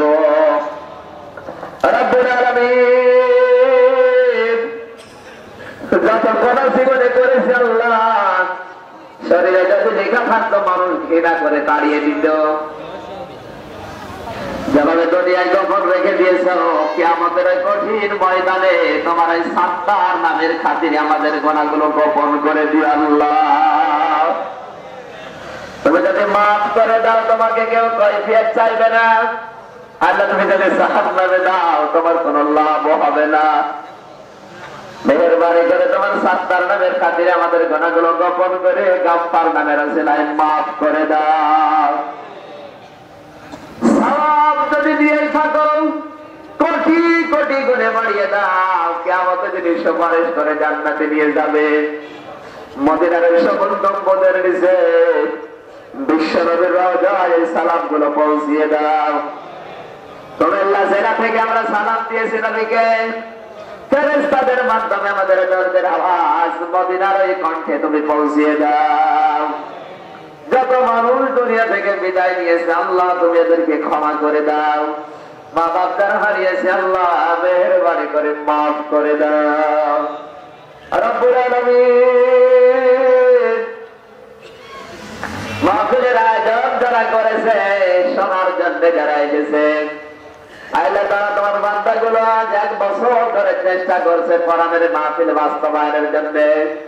কোরআন প্রচার হবে, প্রসার হবে, তাদের নিয়ত ছিল। যে যেভাবে শ্রম দিয়েছে আল্লাহ তোমার রহমত তাদের দিকে তুমি এগিয়ে দাও। আজকের মাহফিলের সম্মানিত সভাপতি আল্লাহ তাআলা কুমিল্লার কৃতি সন্তান বড় ভাই আলহাজ মোহাম্মদ শহীদউদ্দিন সরকারকে কবুল করে নাও। শহীদুল্লাহ সরকারকে কবুল করে নাও। তার পিতা মাতাকে তুমি কবরে মাফ করে দাও। তোমার হাবিব জানিয়েছে, সন্তান হাত তুললে আল্লাহ ফেরত দেয় না। সভাপতি মা বাবার জন্য হাত তুলে আমির আমির করছে, মেহেরবানি করে তুমি কবুল করে নাও। আল্লাহ প্রধান অতিথি বিশেষ অতিথি সহ যারা হাত তুলেছে আল্লাহ, বড় ভাই ডাক্তার ইঞ্জিনিয়ার আনা মাহমুদুল্লাহ ভাই সহ নামনা জানা যত মেহমান তাদের মায়ের জন্য বাবার জন্য হাত তুলেছে করারের ইজ্জতে ক্ষমা করে দাও রব্বুল আলামিন। যতগুলো যুবক এই মাহফিলের জন্য আঞ্জাম দিলেও কাজ করেছে, এই যুবকদেরকে যে মা পেটে দিয়েছে ওই মায়ের পেট তুমি খাদিজার মতো কবুল করে দাও। যে বাড়িতে এসে বসেছিলাম এই বাড়িওয়ালাকে কবুল করো।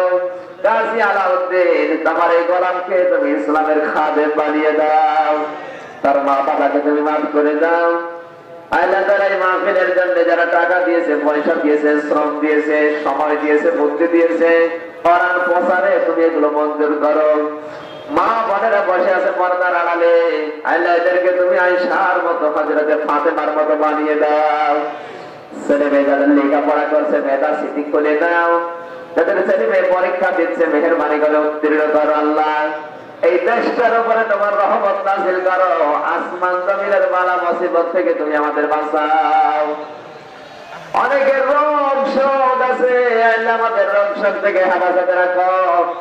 এলাকায় যত মানুষ কোরআনের জন্য পাগল হুসাইন আব্দুল ভাই, আল্লাহ যতগুলো আলেম এসেছে এই সমস্ত আলেমদেরকে তোমার কোরআনের জন্য মঞ্জুর করে দাও। অনেকের এমন রোগ দিয়েছে যেগুলো মানুষের কাছে বলা যায় না। রব্বুল আলামিন আমাদের রোগকে তুমি শেফায়ে কামেলা আজলা বানিয়ে দাও।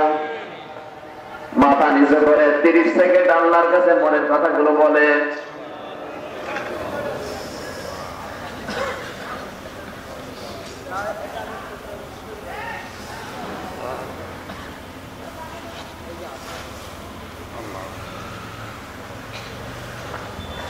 রব্বুল আলামিন তাহাজ্জুদের এই সময় তোমার বান্দারা যে যা চেয়েছে তাদের জায়েজ আশাগুলো তুমি পূর্ণ করে দাও।